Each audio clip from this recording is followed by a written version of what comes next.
Welcome to this evening's meeting. Before we start, I'd just like to remind you of some housekeeping arrangements that if you wish to speak, please can you indicate to me or to my Vice Chair. Please can you also stand when addressing the Council. To enable your microphone, please press the middle button, which will turn green, hopefully, and the microphone will light up red at the top to indicate that it has turned on. Please also remember to press the middle button when you have finished speaking. It's particularly important that all members use their microphones so that the audio can be picked up for the live stream. In the event of a fire alarm sounding during the meeting, please stand and follow the meeting administrator to the fire evacuation point, which is outside of the building. I would also like to remind you that the meeting is being live streamed this evening on the Council's YouTube channel, and I would like to politely remind all members that due to the nature of the Council's camera and microphone tracking system, it is possible that you may appear on camera at times, even when you may not necessarily be addressing the Council. For example, when the cameras are panning across the room or a colleague in your vicinity is speaking. So please be mindful of this at all times and please act appropriately. Also, before we start the meeting, I would like to welcome to the meeting and introduce Paul Fox to you all. He has been appointed as the Interim Corporate Director for People. So welcome, Paul. Moving on, do we have any apologies this evening? Yes, we've got apologies, Chair, from Councillors Butler, Hodgson-Jones, Patrick Cadware and Councillor Martin, and I've got apologies for lateness from Councillor Wakeford. Lovely, thank you very much. We now move on to Thought for the Day, which this evening is being offered by Christine Green.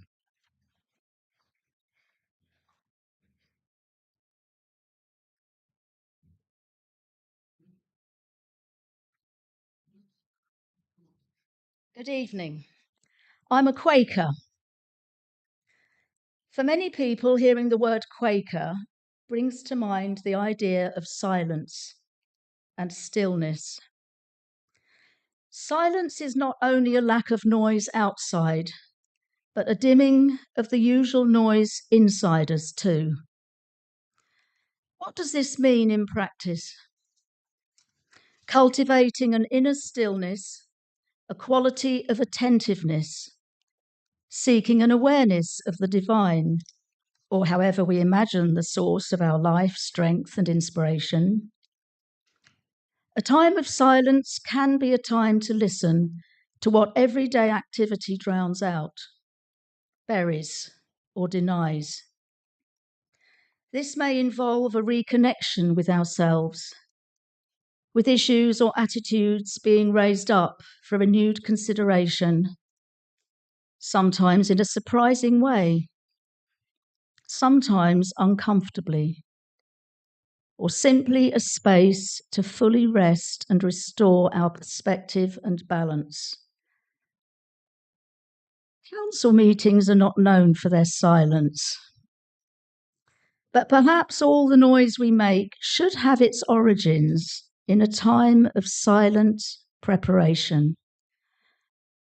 I'm going to read a short excerpt from a collection of insights from Quaker writings, and then we will proceed with just over a minute of silence. Do you respect that of God in everyone, though it may be expressed in unfamiliar ways or be difficult to discern? Each of us has a particular experience of God, or what inspires us particularly, and each must find the way to be true to it. When words are strange or disturbing to you, try to sense where they come from and what has nourished the lives of others. Listen patiently and seek the truth which other people's opinions may contain for you. Avoid hurtful criticism and provocative language. And do not allow the strength of your convictions to betray you into making statements or allegations that are unfair or untrue. think it possible that you may be mistaken. We will now be silent for just over 1 minute.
Two final thoughts. Live adventurously and let your life speak. Thank you. Thank you, Christine.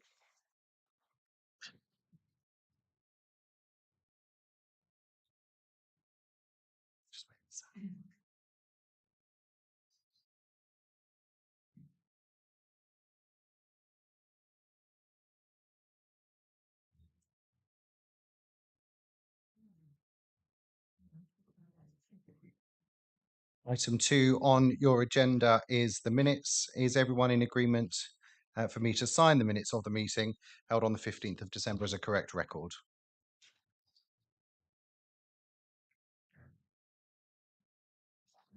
Thank you very much. Item 3, members' interests. Are there any interests that members would like to declare in relation to any agenda item this evening?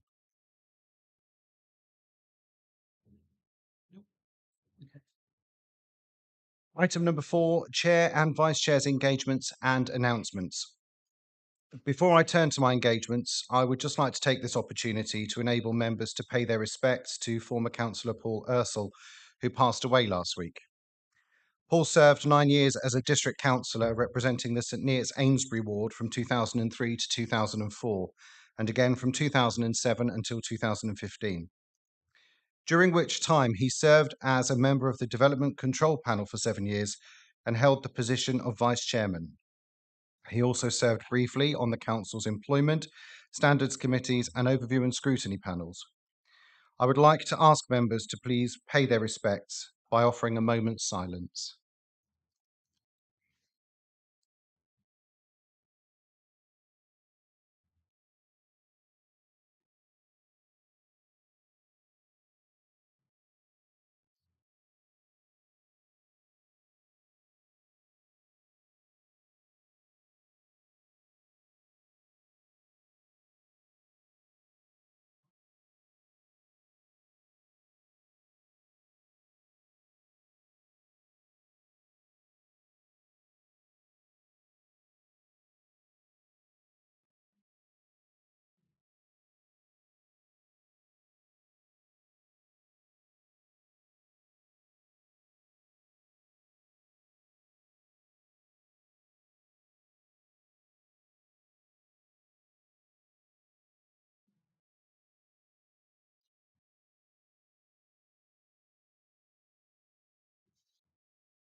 Thank you, everyone.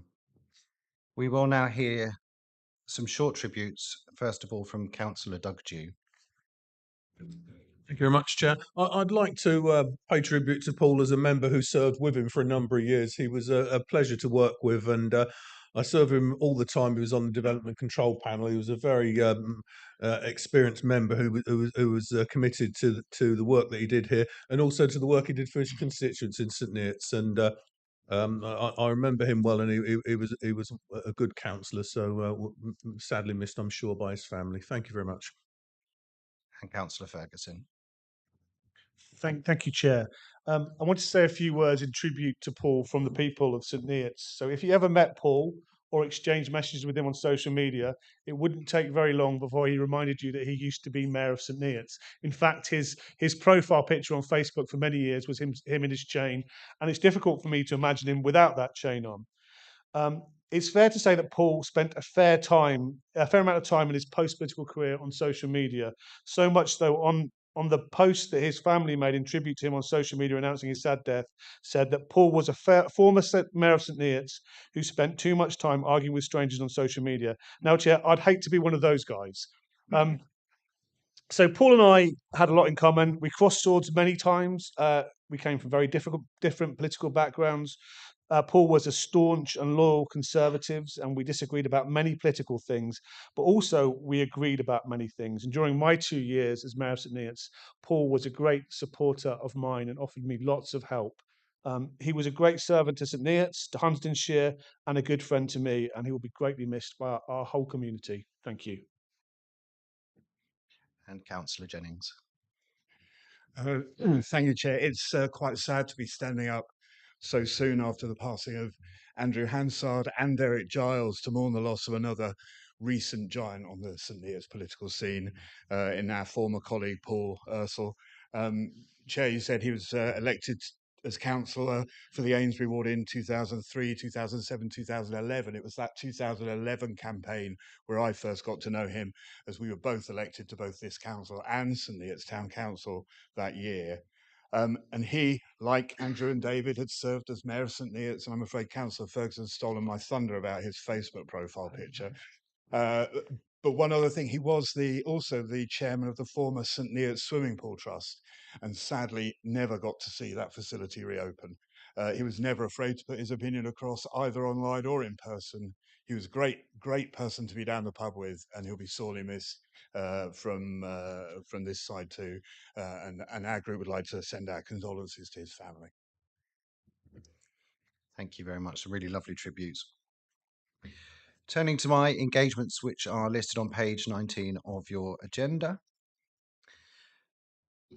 And also in this section, it will be a year to the day on the 24th of February since the Russian invasion of Ukraine. And with this in mind, we will be raising the Ukrainian flag at Pathfinder House to show the council's support to the nation. For those of you who would like to attend, the flag will be raised at approximately 10:58 a.m. and this will be followed by the national 1-minute silence at 11. Item 5, the one that we've all been dreading, apart from one person clearly. Retirement of Managing Director. As members will be aware, sadly, this will be the last meeting of the Council, attended by our Managing Director, Jo Lancaster, before her retirement at the end of the month. I'm sure members will want to pay their own tributes personally to Jo before she leaves. However, group leaders would like to take the opportunity to make their own public tributes on behalf of their groups and to propose a motion of thanks to Jo on behalf of all members. So firstly, Councillor Conboy. Thank you very much, Chair. Well, before I move to the motion, Managing Director, Jo, you didn't really think that we were going to let you get off the hook this evening, did you? I know you didn't want a fuss, but we really can't go without saying thank you. And I know that others will want to speak too. I arrived not very long after you, I think. I was a newly elected councillor, and I remember arriving in your office to sign my declaration, as I'm sure many of us in this chamber remember well. I was struck by your warmth, your welcome, the support that was on offer, and more importantly, there was somebody with green ink and a proper pen. It's a rare thing. As group leader, I got to work with you more regularly, And your patience every time I asked you a daft question was considerable. And I thank you very much for that. It's always difficult to be new. And you never made any of us, I'm sure, around the chamber feel that we couldn't ask a daft question. You were easy to talk to, and you always helped all of us, I think, fulfill our roles, but me especially. And then I got to see you more often as I became the opposition leader. And then I got to see your sense of humour in the meetings that sometimes happen outside of this chamber. But I'm not going to embarrass you about the things that we've laughed at. But I really appreciated that, because sometimes the meetings could be quite difficult. We had some quite big business to discuss. But I was also very struck by the fact that all the members of staff wear the eye care round their neck. And I got to come to the staff awards. I think that speaks volumes about you, Joe, and what you've instilled in this organisation, about the values, about success, about celebrating the success of individuals and the success of teams in the organisation. And then the pandemic arrived. You stepped into the breach, Joe, with a remarkable sense of calm and authority. You may not have felt that, I don't know, but you never betrayed that. And I think that's what we were all desperate for. You rallied the troops, you marshalled the council's efforts, and never once did you drop the ball, despite the fact that no one of us had an idea about what game we were supposed to play with the particular ball. And then in May, I found myself working with you on a daily basis, as did many on this side of the chamber. And we got to see you yet again as you guided us through those early stages when we still asked daft questions, and we still do, I'm sure, today. But your enthusiasm and passion for this council cannot be underestimated. I've watched you as animated as everybody else in this chamber about Huntingdonshire and what it means to you and what you hope for us and our communities for the future. And I know that you're going to make a very big difference in the future. It won't be in this room, although I hope you'll come back. But I know that the roles that you're taking on will see you advocate passionately for this community, and I'm sure for others across the wider area.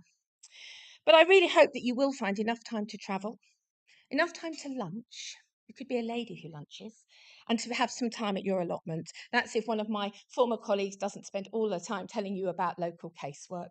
So, Joe, on behalf of all of us, I'm going to say a thank you, but I'm not going to move the motion because I think there might be one or two others who would like to speak before I do so. Thank you very much. Councillor Gray.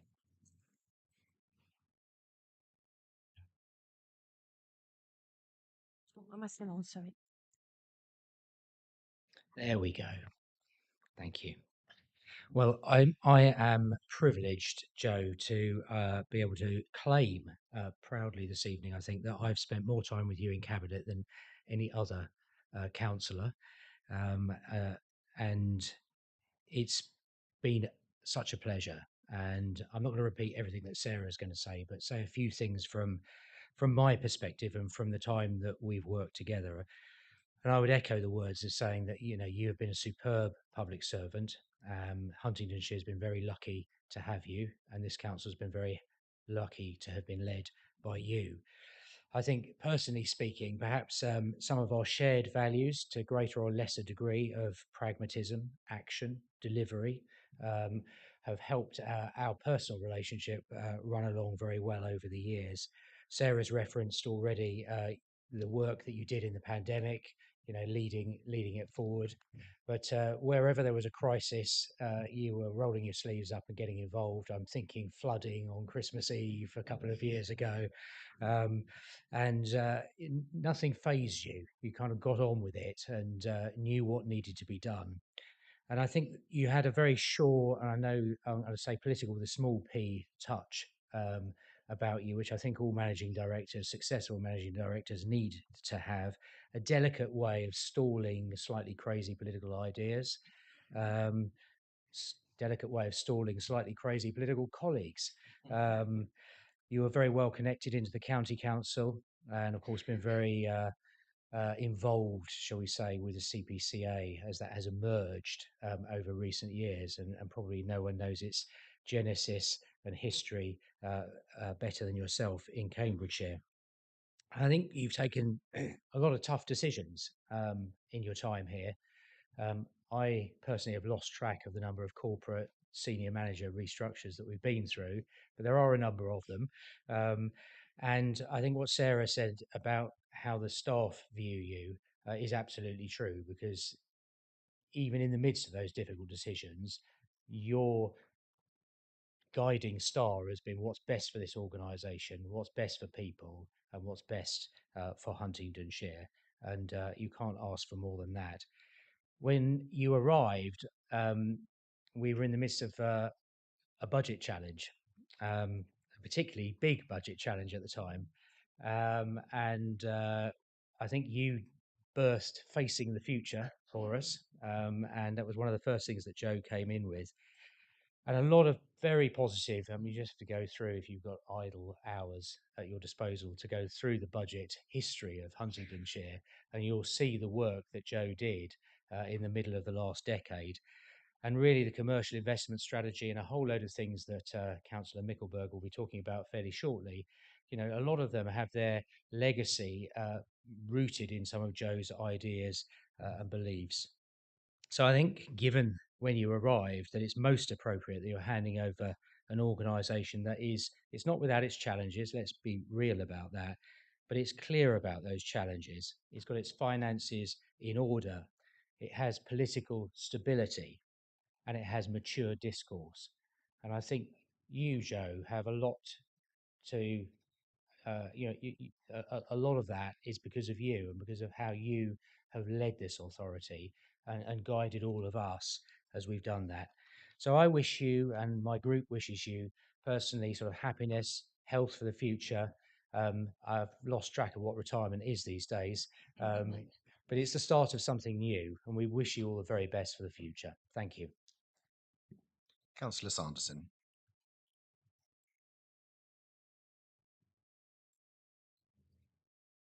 It's gone off again. It's gone off again, Tom. Thank you. Thank you, Chair. As Councillor Gray said, Joe joined us approximately 10 years ago. Time of huge economic crisis, political upheaval. Fortunately, all that's behind us now. So we've got a fantastic global and national picture. Come around again, hasn't it? You helped us the first time with all the challenges we faced, and you've done it again the second time, and continued to be utterly professional and dedicated. And I'm sure you will be up until the last second that you're with us, Joe. I would also like to say, though, something about the work that you've done during the election, various elections we've had, including by-elections along with Lisa, because that is a huge challenge, and it's one that we always seem to deliver very efficiently. And it works, I think, extremely well. It's a very transparent system, and it's appreciated by all of us who are candidates, whether we're successful or not. I've no doubt that allotment of yours will get a lot more work done to it now. You and Chris have a bit more time on your hands, and I wish you all well with that. And I know you want to do a little bit of travelling as well, which I'm sure you'll both enjoy.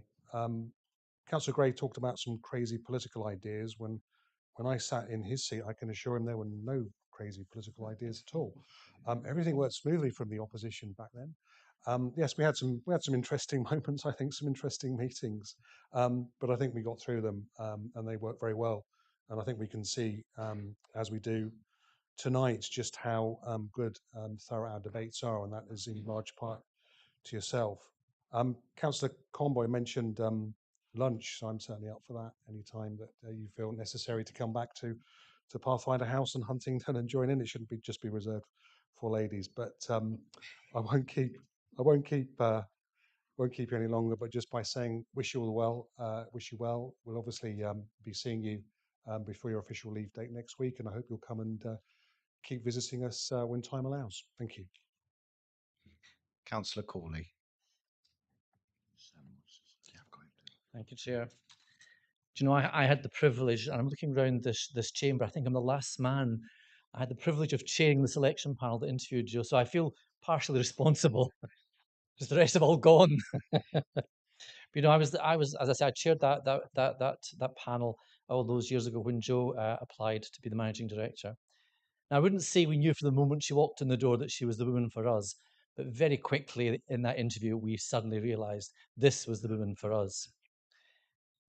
She was an exceptional candidate, and I remember at the time it was a bit of a slam dunk. You didn't know this. Once she'd left the room, it was like, well, is there any reason we should interview anyone else?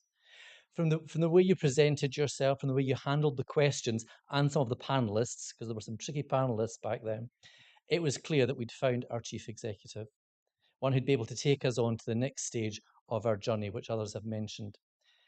As the cabinet member at that stage responsible for transformation, I had the privilege of working closely with Jo as we learned all about lean and transformation and change curves and stand-ups and scrums, and iCare even was part of all of that.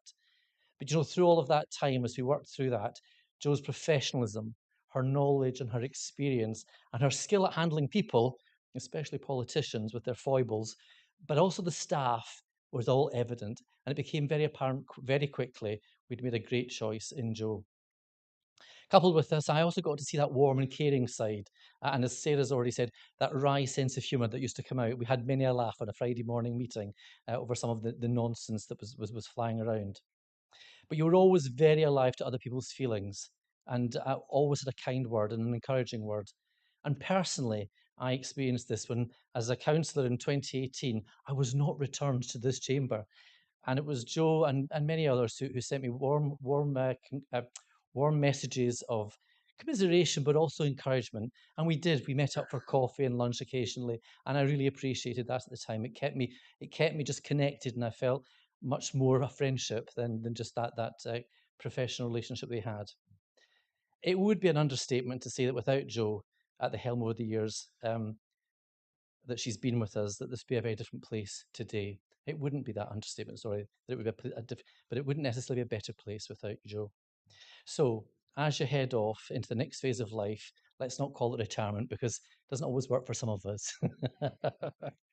As you face in that next phase of life, I want to thank you for everything you've done. And rather than wish you well in that retirement, which I believe is a usual phrase that we use these days, I'm going to quote Garrison Keillor by saying, "Be well, do good work, and keep in touch." Councillor Wakeford.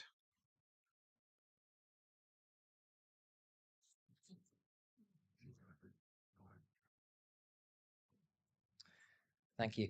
In interest of time, with a packed agenda, I agreed to let our executive leader speak on behalf of my joint administration group. But like Councillor Sanderson, but even more briefly, I did just wish to add my own tribute to your good judgment, your calmness under pressure, and your good humour that we've seen with you.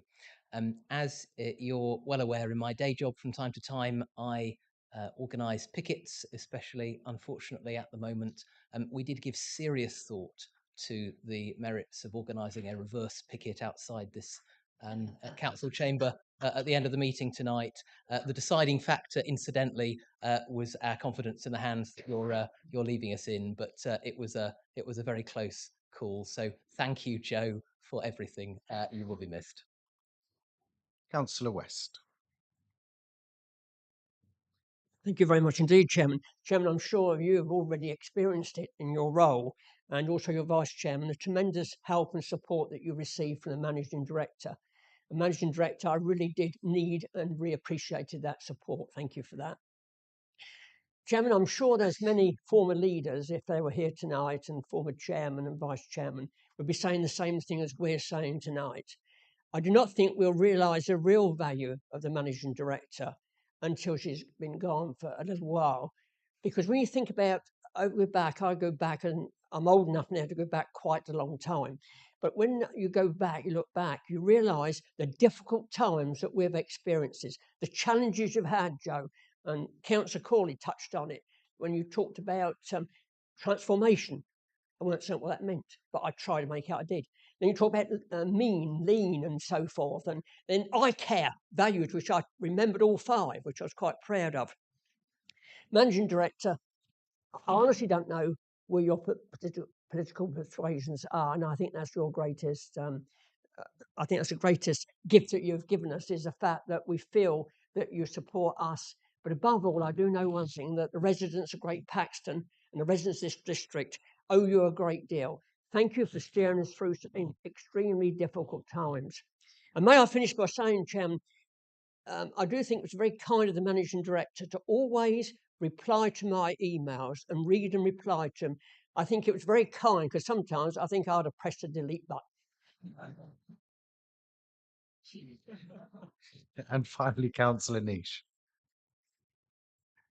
Thank you, Chair. And again, like Councillor Wakeford, I'll try and be brief as well, because matters are pressing, but I just wanted to add my thanks and gratitude to you, Joe. I know you're not finding it particularly comfortable with all the plaudits that are coming through, and hard luck.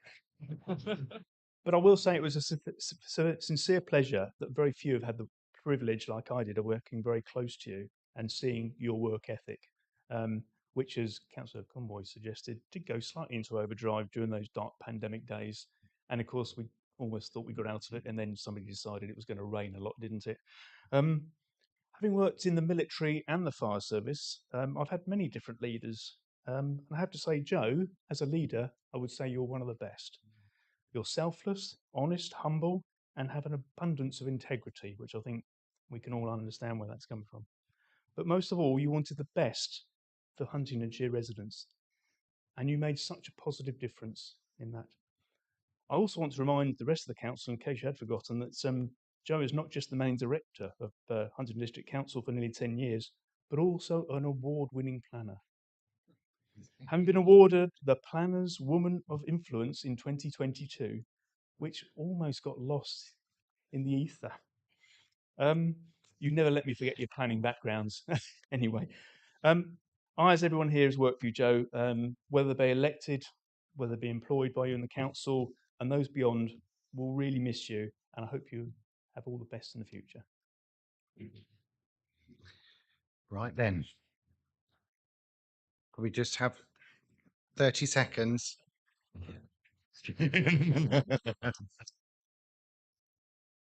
Okay, thank you. And it will be very brief because we've got a big agenda. I hate being the centre of attention, but thank you very much indeed for your generosity. I've suffered it in silence, but I thought I needed to say something back. So you know, most of you know, I'm not from these parts. I'm a Midlander, and I moved for this job. So Chris and I moved from Staffordshire to Huntingdonshire, and we moved because of this job. And it's been the best job I've ever had, and it's a job that I still love, which made it quite difficult to time the stepping down. But I think, you know, it's time for me to move on.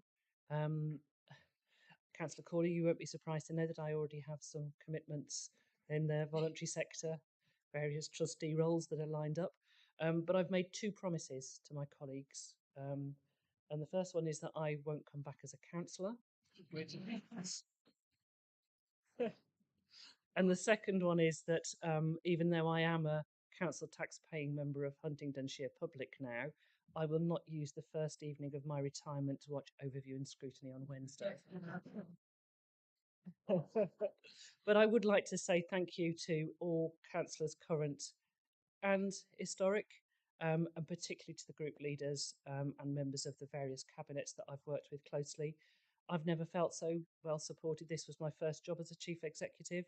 And it was really bumpy in the beginning, Jonathan. It really was, but you know, in learning, in growing into the job, I found really positive and strong relationships across all sides of the chamber, and I think that's testament to the strength of the council. That commitment to Huntingdonshire sings through everything that we do, and I'm really proud to be passing over the baton to Oliver. You have a really strong officer corps who are completely dedicated to wanting to do their best for you. And I'm very happy to be leaving the council in great condition and in good hands. So thank you for your generosity and thank you for your patience. Thank you, Chairman.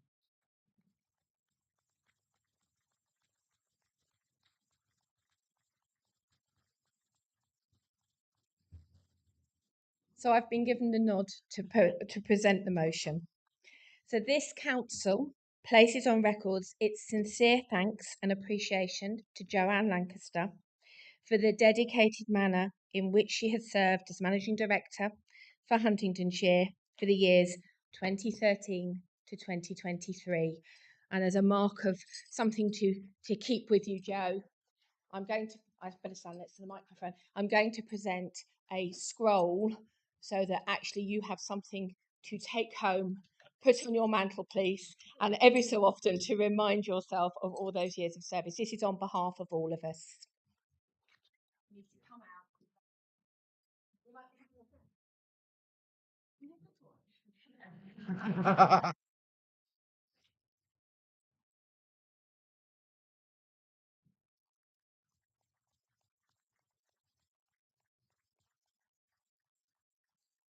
Joe, if you could just stay there just for a moment, because we also have just a little gift. Which is that photograph.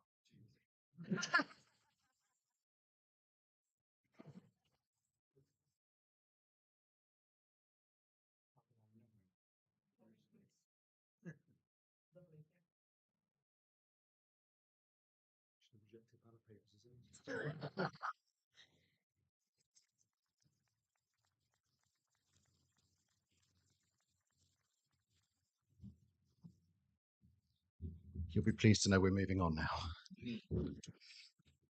Item 6, question by members of the public. In accordance with Council Procedure Rule 10.1, I am of the understanding that no public questions have been received, and therefore we can move on to the next agenda item, which is item 7, the final 2023-24 revenue budget and medium-term financial strategy 24-25 to 27-28, which is page 21 of your agenda, and the report by the Director of Finance and Corporate Resources. The formal council tax resolutions are included in your council booklet on page 58. Can I encourage members to raise their questions or comments regarding these items at this stage of the meeting as part of the debate, as they will have missed their opportunity to do so later in the meeting? Members, you will note from the agenda that I will propose a recorded vote be taken on the conclusion of the debate on this item in accordance with the Local Authority Standing Orders England Amendment Regulations 2014. For the benefit of newly elected members, we are required under these regulations to record within the minutes the names of those who cast a vote for this decision, against the decision, and those who abstain. Once we reach this part of the proceedings, the Elections and Democratic Services Manager will call out members' names one by one, and you will be asked to indicate how you are voting. Councillor Mickleborough, will you now please introduce the item and move any recommendations?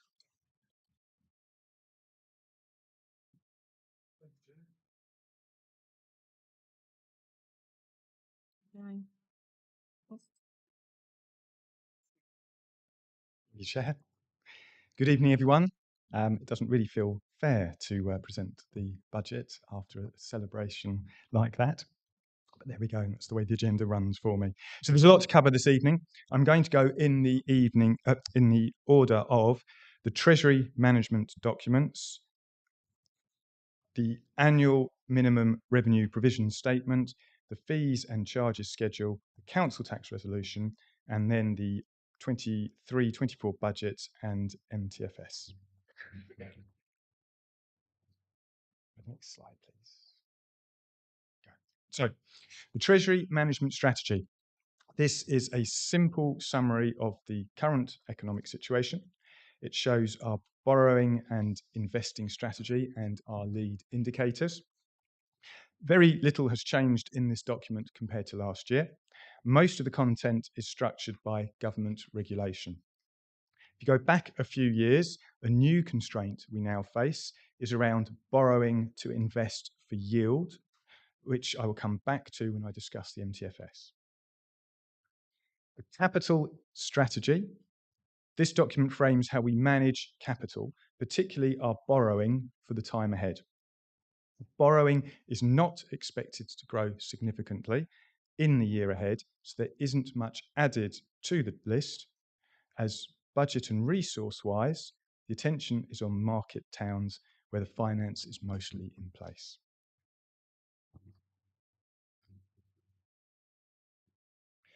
Investment strategy covers loans we will make to others, and the document gives examples of Cambridge Regional College and the Olympic Gym, and the risk profile of those loans.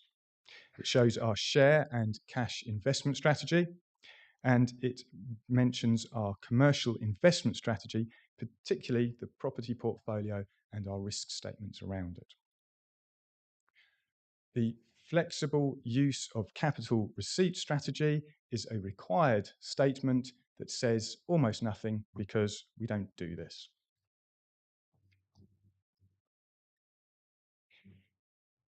The minimum revenue provision statement shows our compliance with the required loan repayment schedule that ensures we set aside enough money to pay our debts. These are relatively technical finance documents where content changes tend to be in response to the budget or legislation. Overview and scrutiny review and comment, and those comments are about clarity and accuracy rather than decisions made. Considering what was said at overview and scrutiny, I don't think there was any material feedback to highlight to you about these documents this evening.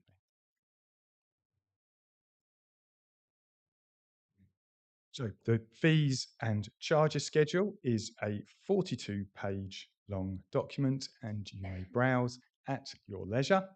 There was a comment made from overview and scrutiny around this, which is around some of the charges not keeping up with inflation or with neighbouring councils.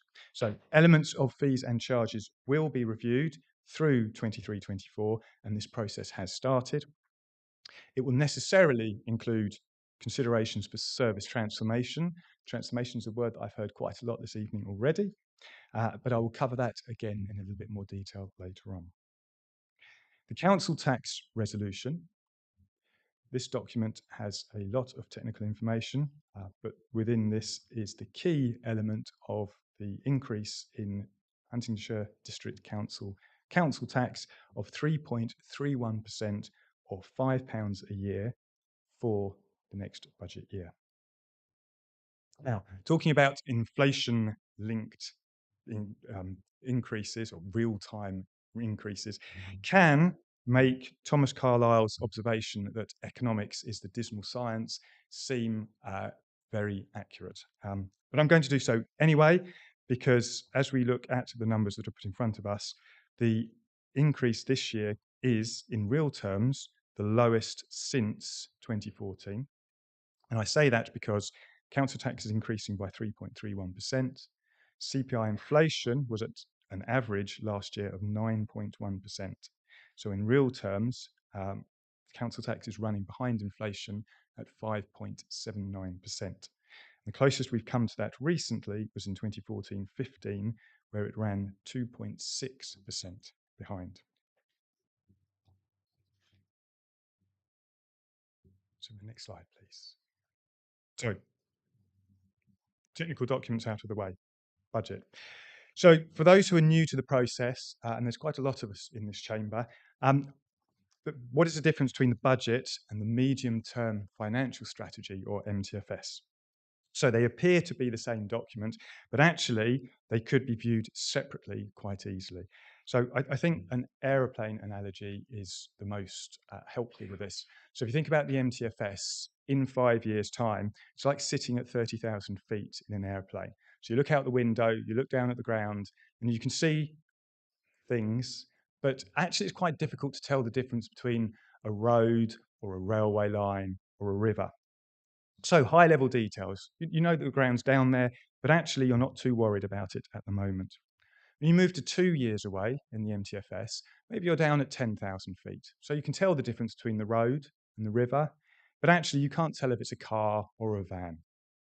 When you get to the budget, you're in the aeroplane, you're looking out the window, and in the corner of the window you can see the runway because the wheels of the plane are about to hit it. Hopefully in a nice, gentle, controlled way. But you're about to make contact with the ground. That's the year ahead of the budget. That's where it really counts. The MTFS exists to prove that the budget or that the council is financially viable over the course of 5 years. So in the sort of coming back to my analogy, that the plane is airworthy and that we're not going to run out of fuel halfway across the Atlantic. So the headline for the 2023-24 budget is that we are breaking even. We have a balanced budget and we are not using any reserves or savings. The news gets better as we are not making any cuts to frontline services either. Looking at our peers, it doesn't seem that there are many budgets that look like this, and it should be a point of celebration.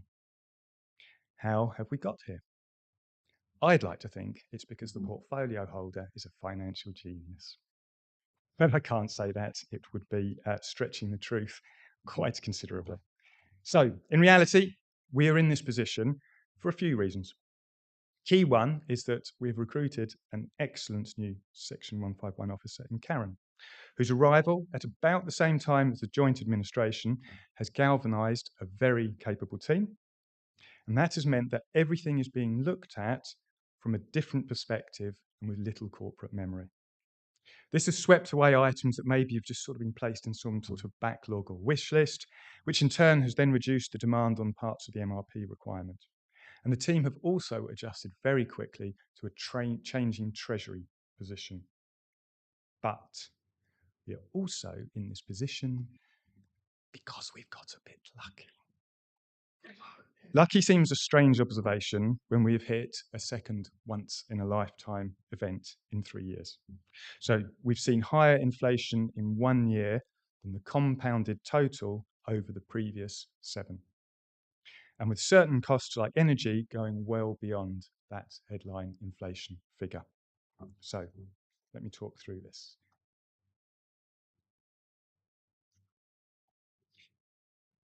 24.113 million is the amount to fund. I'm not a fan of how we have to present this. Hopefully, the additional information in the subjective analysis of spend and income on page 37 onwards of the 276-page full pack explains how this number is arrived at better. The luck has come from central government grants being a bit higher than expected.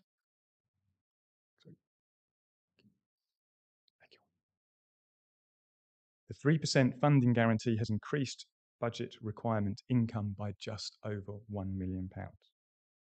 We've received further new homes bonus payments.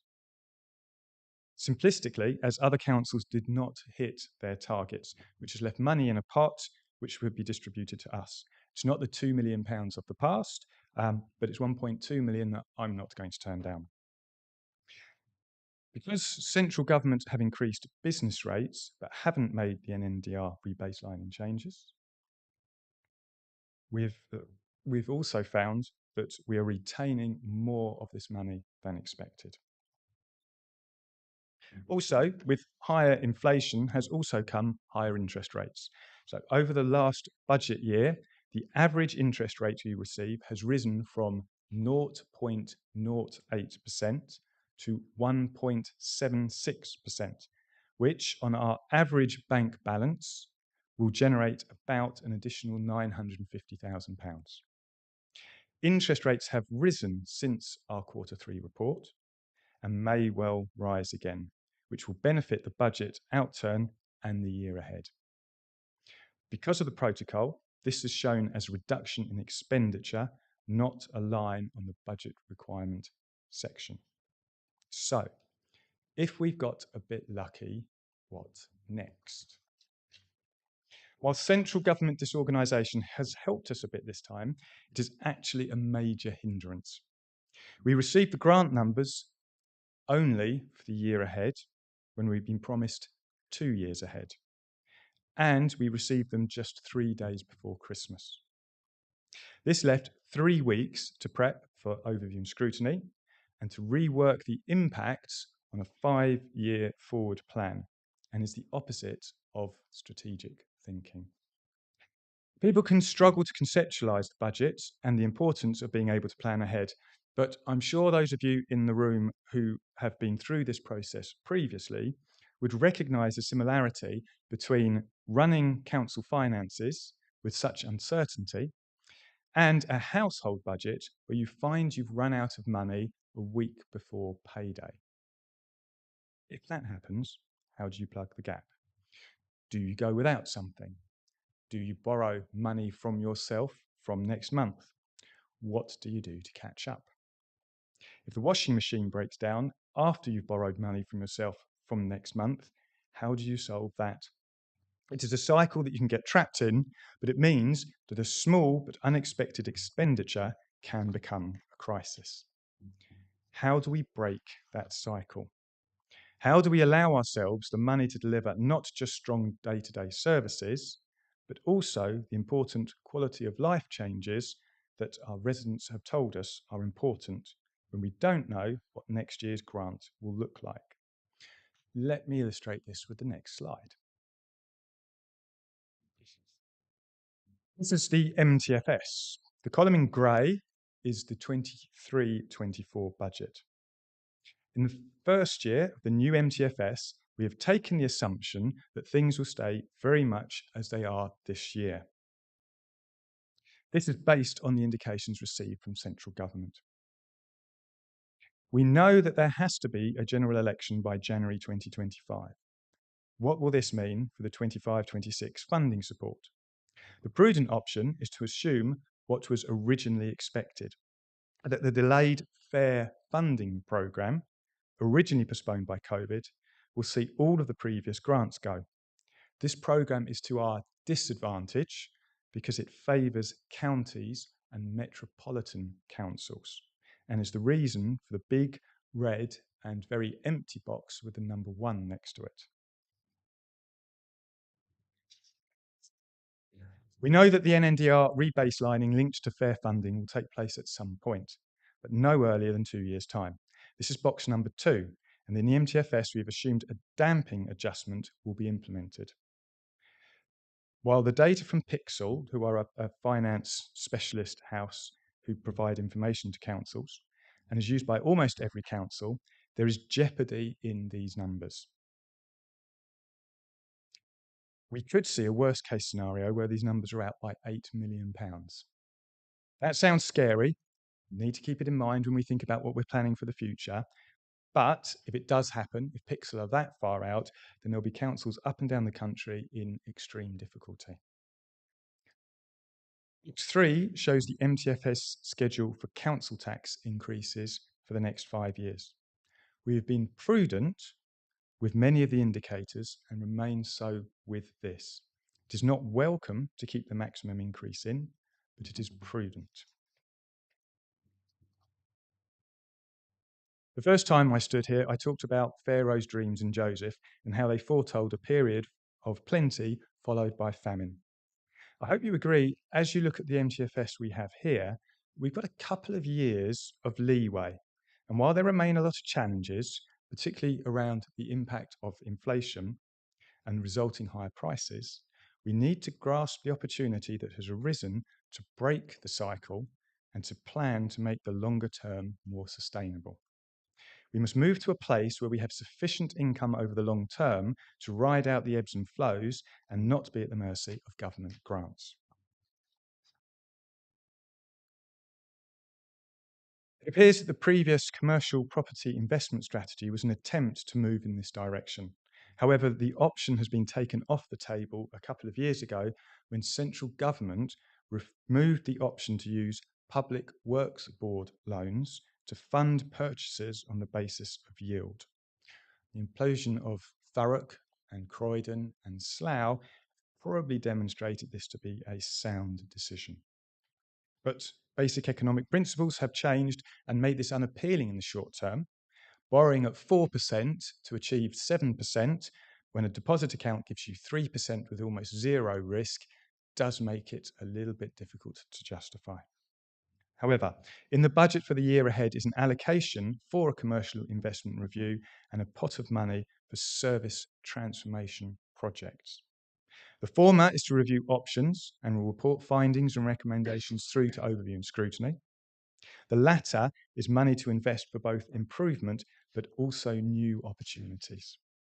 And these will all be viewed through how they might bring environmental as well as financial benefit. There are also existing services that government changes are going to force us to transform. Just after Christmas, we received further information from DEFRA about the requirement to make weekly food waste collections, although the information was still not enough to give clarity. It looks like food waste will not be allowed to be collected at the same time as garden waste. And as we consider the broader strategic position and our statutory versus discretionary services, this influences our conclusion that introducing a charge for green bins is the most appropriate way to deliver a 5-year plan with strong confidence and reduced reliance on government grants. Coming back to my earlier analogy, we are still at 20,000 feet with this.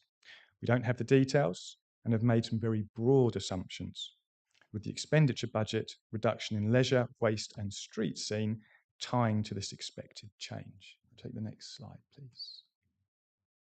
Yeah. So as you look at that, you will see, if you can see the numbers, they look quite small from here, as they reduce as we progress forward in the MTFS.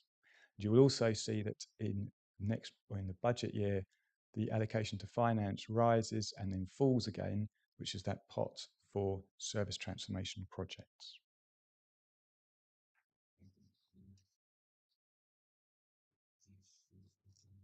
Despite all of these changes, increases in council tax and revenue, and optimism on NNDR, we go back to the previous slide and to the MTFS position, you will notice that we still have, in my box at the top right-hand corner, number 4, a negative number in 2027-28. Now, £300,000 negative in 5 years' time is a relative rounding error, and much will change between now and then. So I'm happy with that, but the number helps us to focus on the importance of the upcoming commercial investment strategy review and these service innovation options. I keep using that term about service innovation options. I think one of my favourites was the example of the secret garden party last year, but I'm going to run out of time if I try to tell that story now. So go ask Andy. I think it's a good story. The budget should be boring, not the main event. It should display how good our governance is, that we have sustainable finances, that we can plan and spend and bring value for money through efficiency. That this confidence means that we can innovate because we can invest well with acceptable risk. The budget should not limit the imagination, but be the quiet foundation on which greatness can be built. I think this budget achieves that. Chair, I would like to make the motion as per page 21 of the public pack. Thank you very much. So there are 3 overall recommendations. Do we have a seconder? Councillor Conboy.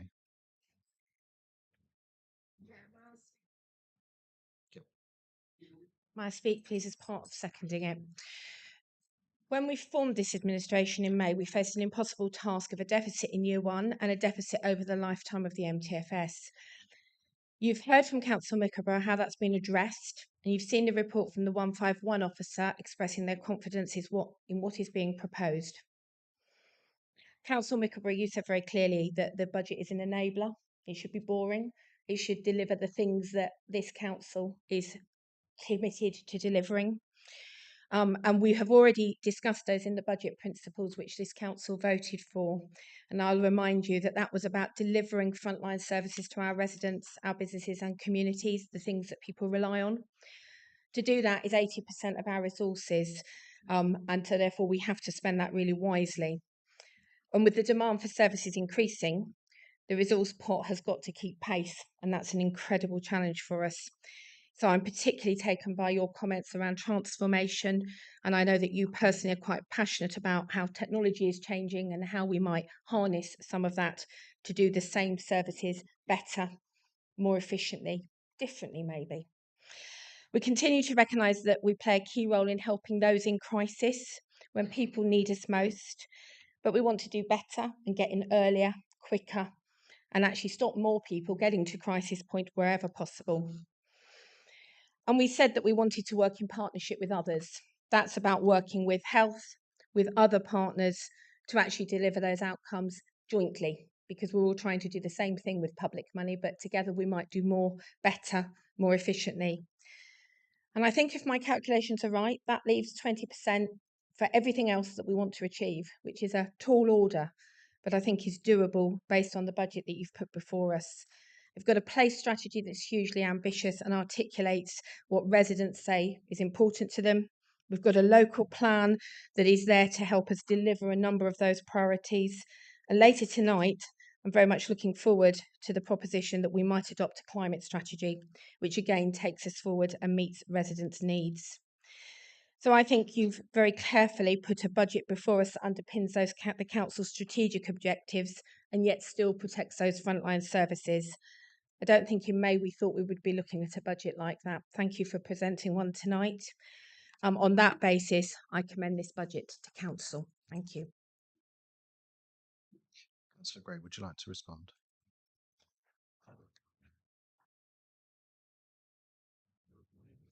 Indeed.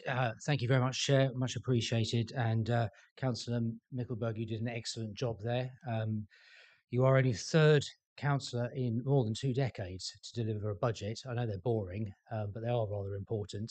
The first one is always slightly nerve-wracking, but you did an excellent job, I think, of talking us through not only the various documents that are there, but some of the rationale that you've got behind there. So if I may, Chair, I'll just make a few remarks on behalf of my group. I'm sure 1 or 2 other members will want to join in the debate as we go through.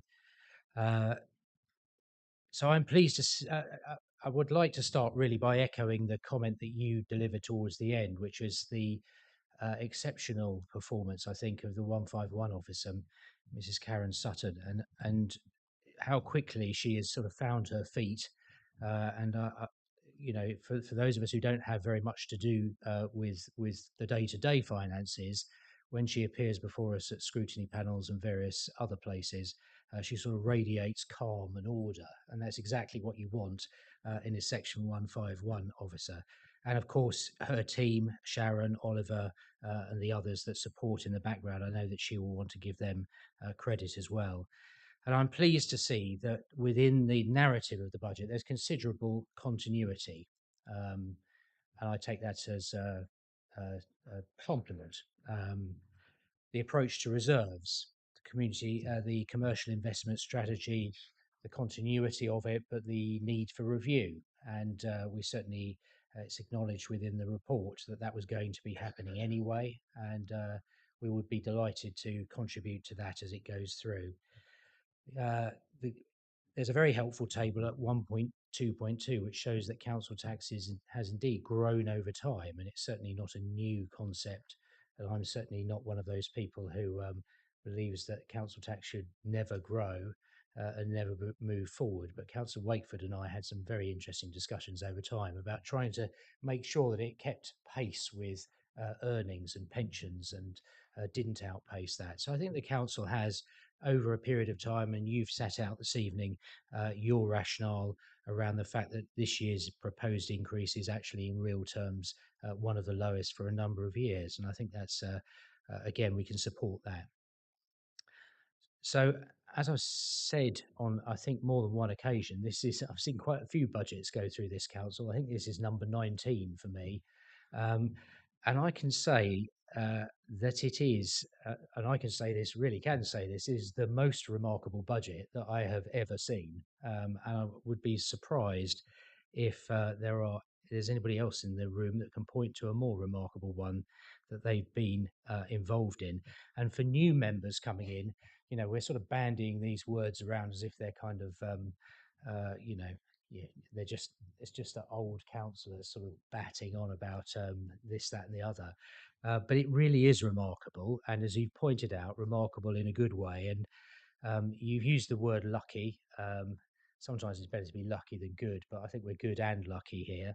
I think we need to be clear, and thank you for doing that, that really it's an external funding issue that we've got here, and it's external funding for the government that's really ridden to the rescue to the tune of a 75% increase in funding. And it has completely changed the narrative from where we were 12 months ago. And some of that will indeed, as you've said, be the new 151 officer looking at things from a different perspective. But without doubt, These are extraordinary numbers, and really the changes that we're looking at today are changes that have been made by a Conservative Prime Minister and a Conservative Secretary of State making decisions about grants, NNDR business rates, where the rebasing was delayed. Absolutely true. New homes bonus was going to be cancelled. It's now been extended. A core funding grant. Didn't know anything about that this time last year, but we've got one of those. Negative RSG that we've been facing for a long period of time, now been cancelled again. So it is very much a budget that was made by the people in Westminster, but I'm very delighted that it's landed here in Huntingdonshire and it's benefited us well. And I wouldn't say it's entirely without hard work that's been done on the part of a number of people on both sides of this chamber, and of course enterprise, because the reason why we're benefiting from business rates is because this is a district that's growing and where people are putting their trust in the area of Huntingdonshire.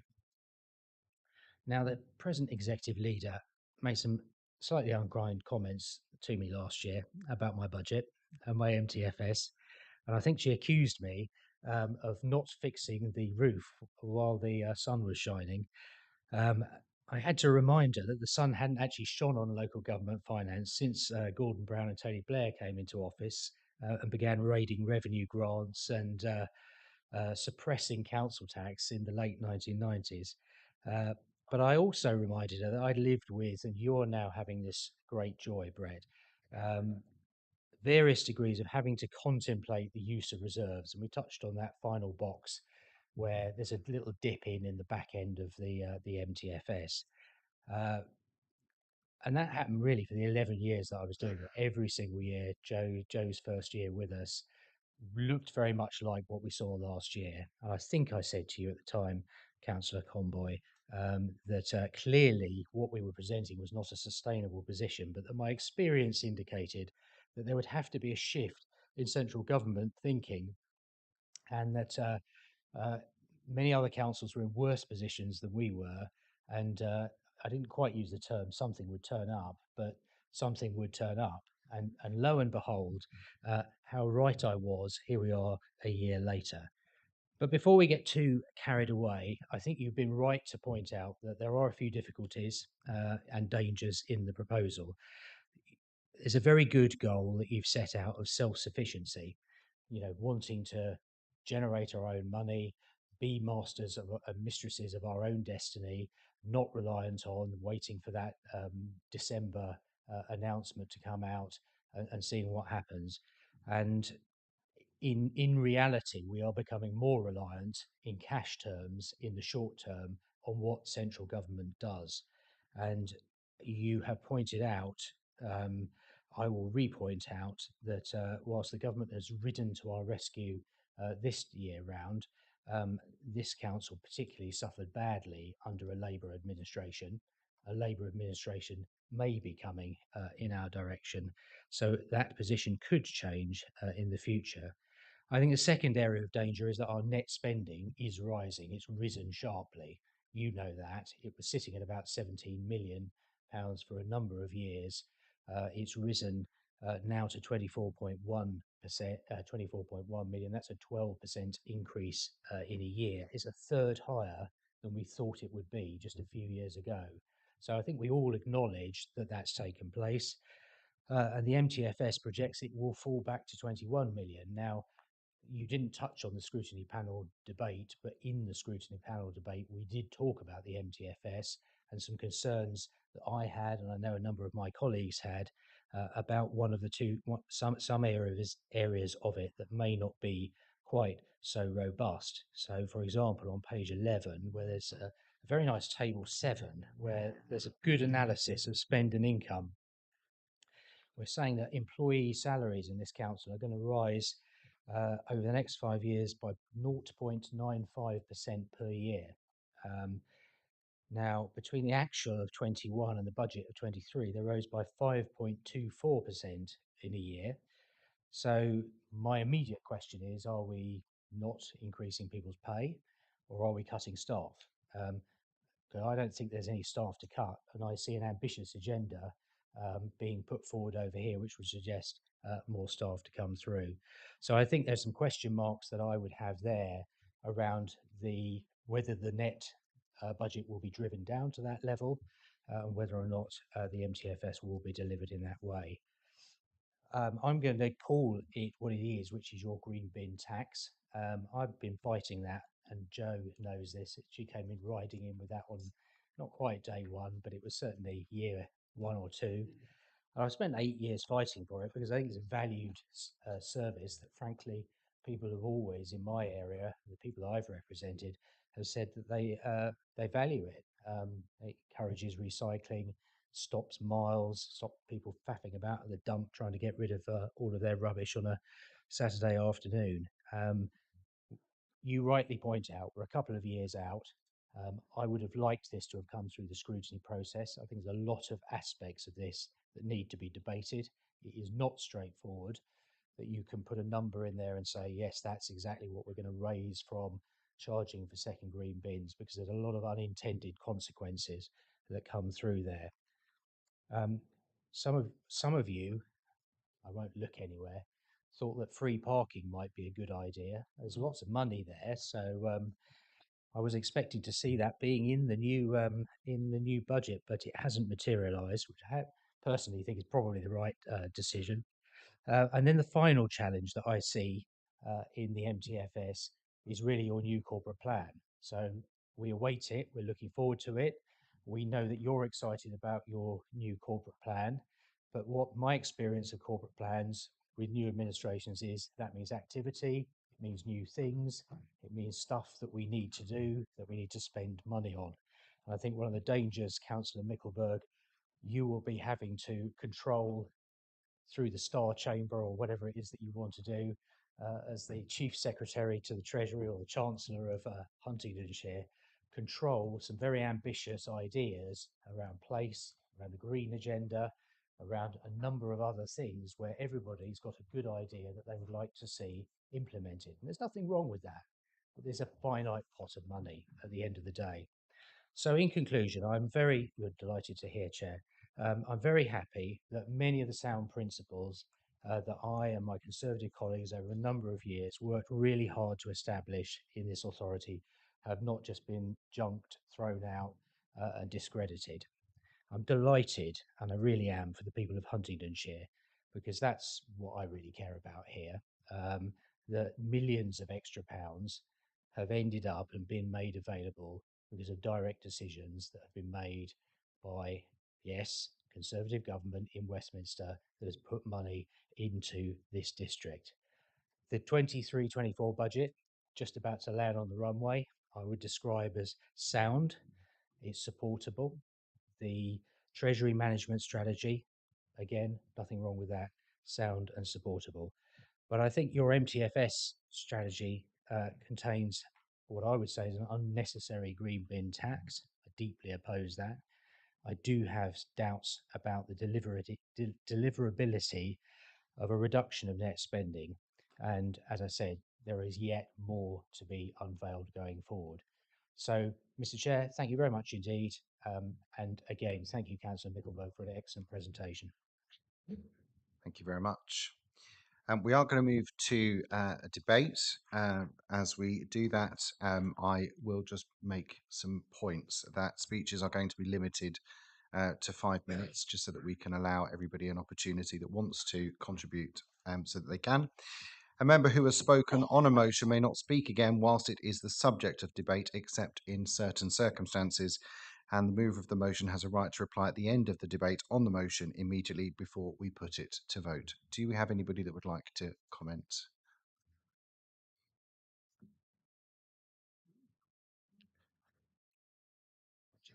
Councillor Jennings, thank you. Sorry, Chair. I thought I was going to wait for everyone else to have their say first. But, floor is yours. Firstly, could I just echo Councillor Gray's comments about the Section 151 officer and her team, who should be commended on putting together a very comprehensive pack and that certainly fits the bill to address the budget principles that the Council passed. And as well as that, on a personal level, if I could just thank Karen, Sharon, and the executive leader and the cabinet member himself for affording me the time and opportunity to be briefed about the budget and MTFS before it went to scrutiny.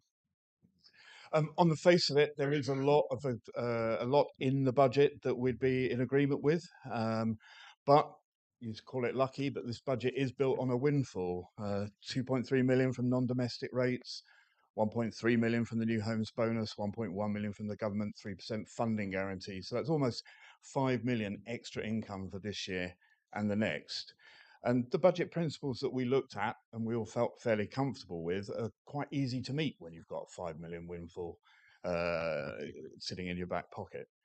But the parable you referred to before has come to life. It's the 2 years of fat followed by 3, possibly more years of lean. Your new analogy about the airplane, I like to think that it's the 3 years of lean is what's worrying me. And I think that's more akin to maybe there's a little bit of turbulence up at that level, and I worry that you've not enough staff on board to service the passengers and make sure that you've packed all the life jackets too. It's the MTFS that is of concern, with net expenditure to fall in year 3 by 13% in cash terms from year 1, which is more than 20% in real terms. And there are some big assumptions that we just can't get behind.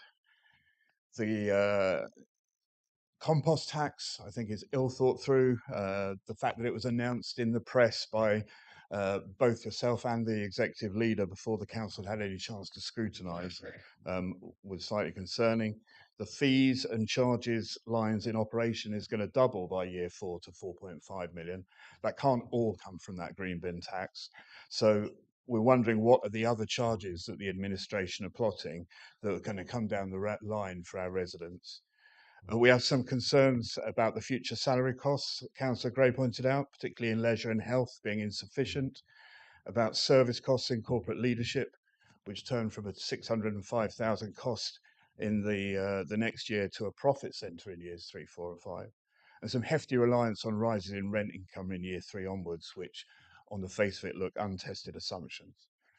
We know that the joint administration agreement will make sure that this budget is passed.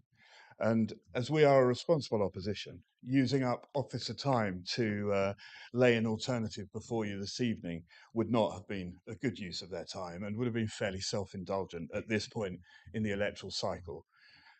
If these recommendations were to be taken individually, I have absolutely no doubt I could get behind most of them without any issue at all. But because we're taking them on block and because they include the adoption of the MTFS, and because the MTFS builds in assumptions about levying additional taxes on our residents, I can't support it. Thank you, Chair. Thank you. Any other comments? Councillor Wakeford.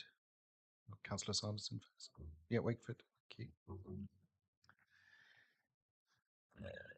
Thank you.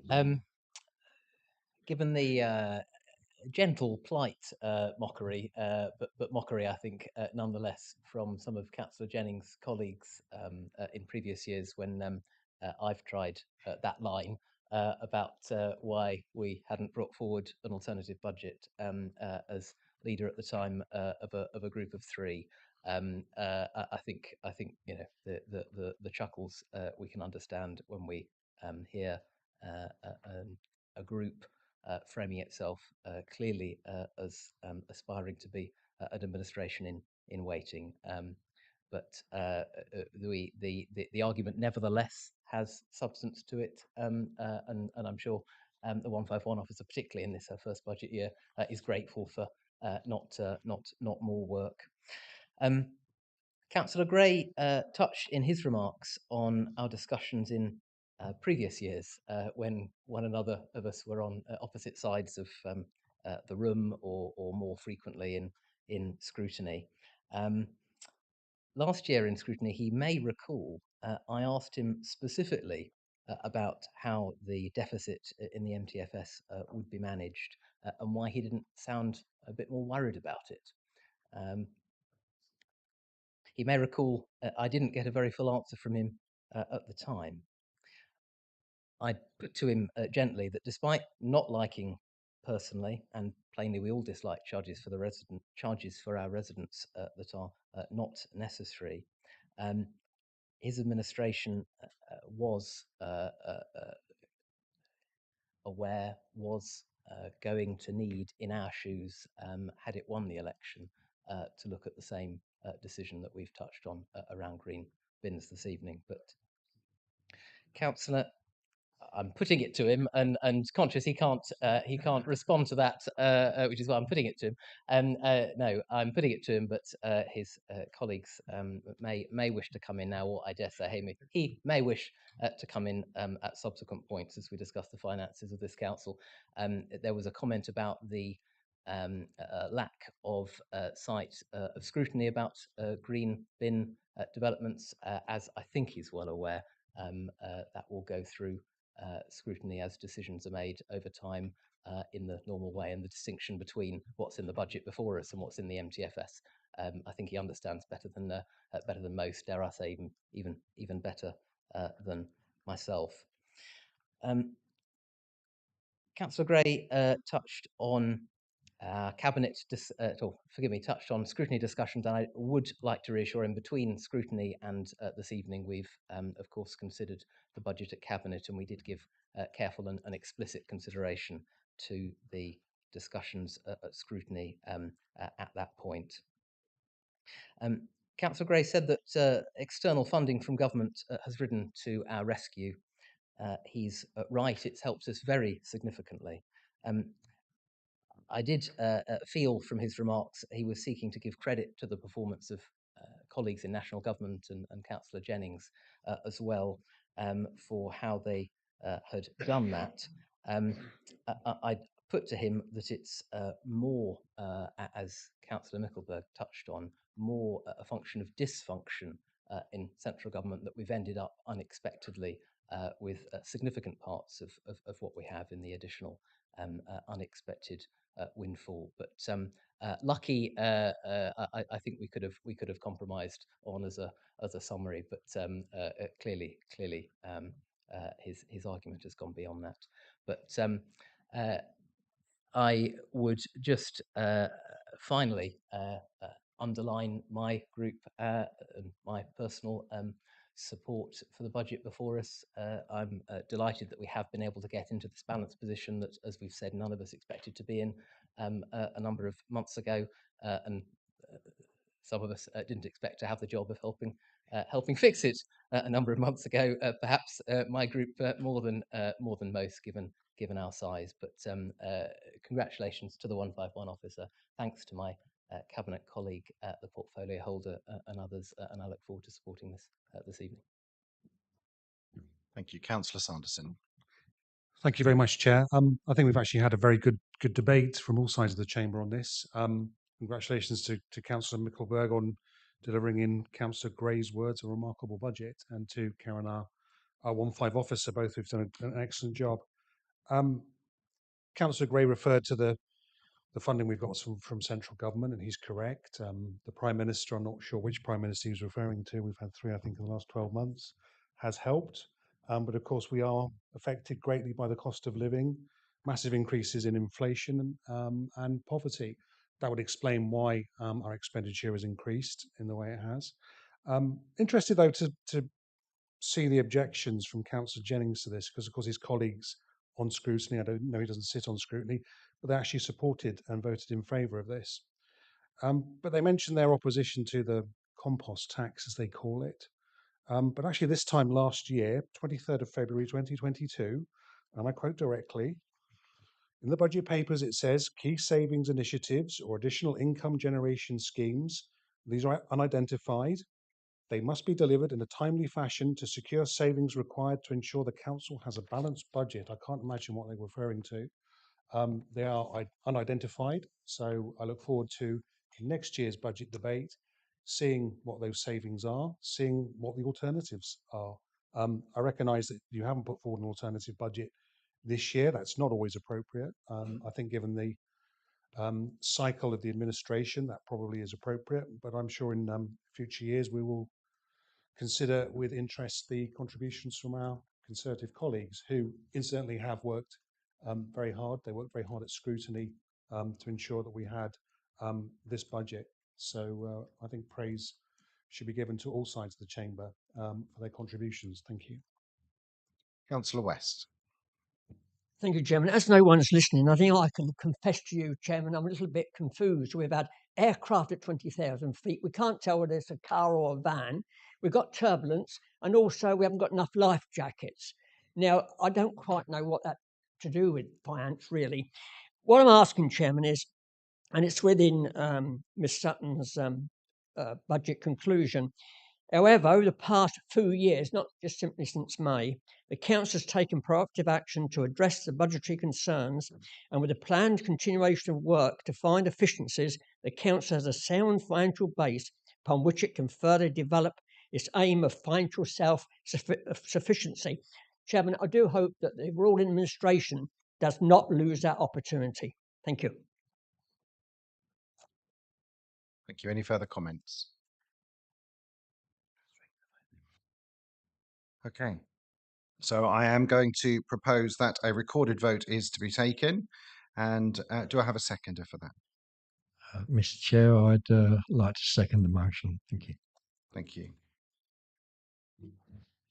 Thank you, Chair. If I'll read out councillors' names, if you can indicate whether you're voting for, against or abstaining. Councillor Alban. Against. Councillor Banks. Councillor Butell. Councillor Blackwell. Councillor Brereton. Councillor Burke. For. Councillor Bywater. Councillor Corley. Councillor Clark. Councillor Comboy. Councillor Corney. Councillor Costello. Councillor Criswell. Councillor Davenport-Ray. Councillor Dew. Councillor Ferguson. Councillor Gardner. Councillor Gledo. Councillor Gray. Councillor Golson. Councillor Harvey. Councillor Hassel. Councillor Howell. Councillor Hunt. Councillor Jennings. Councillor Jordan. Councillor Cadware. Councillor Keane. Councillor Kerr. Councillor Lowe. Councillor McAdam. Councillor Brett Mickleborough. Councillor Debbie Mickleborough. Councillor Muckball. Councillor Niche.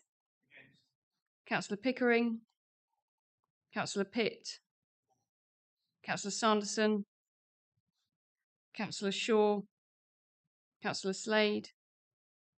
Councillor Ian Taylor. Councillor Simon Taylor. Councillor Terry. Councillor Tevlin. Councillor Wakeford. Councillor Wells. Councillor Welton. Councillor West.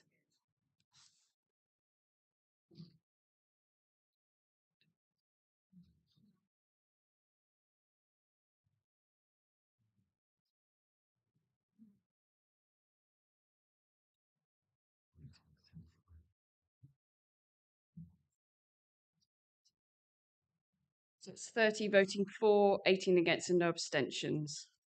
Votes carried. That's now carried. Thank you very much, everybody. Item 8, climate strategy. Turning to page 169 of your agenda, Councillor Davenport-Ray, Executive Councillor for Climate and the Environment, will now introduce the item and propose recommendations contained in the report.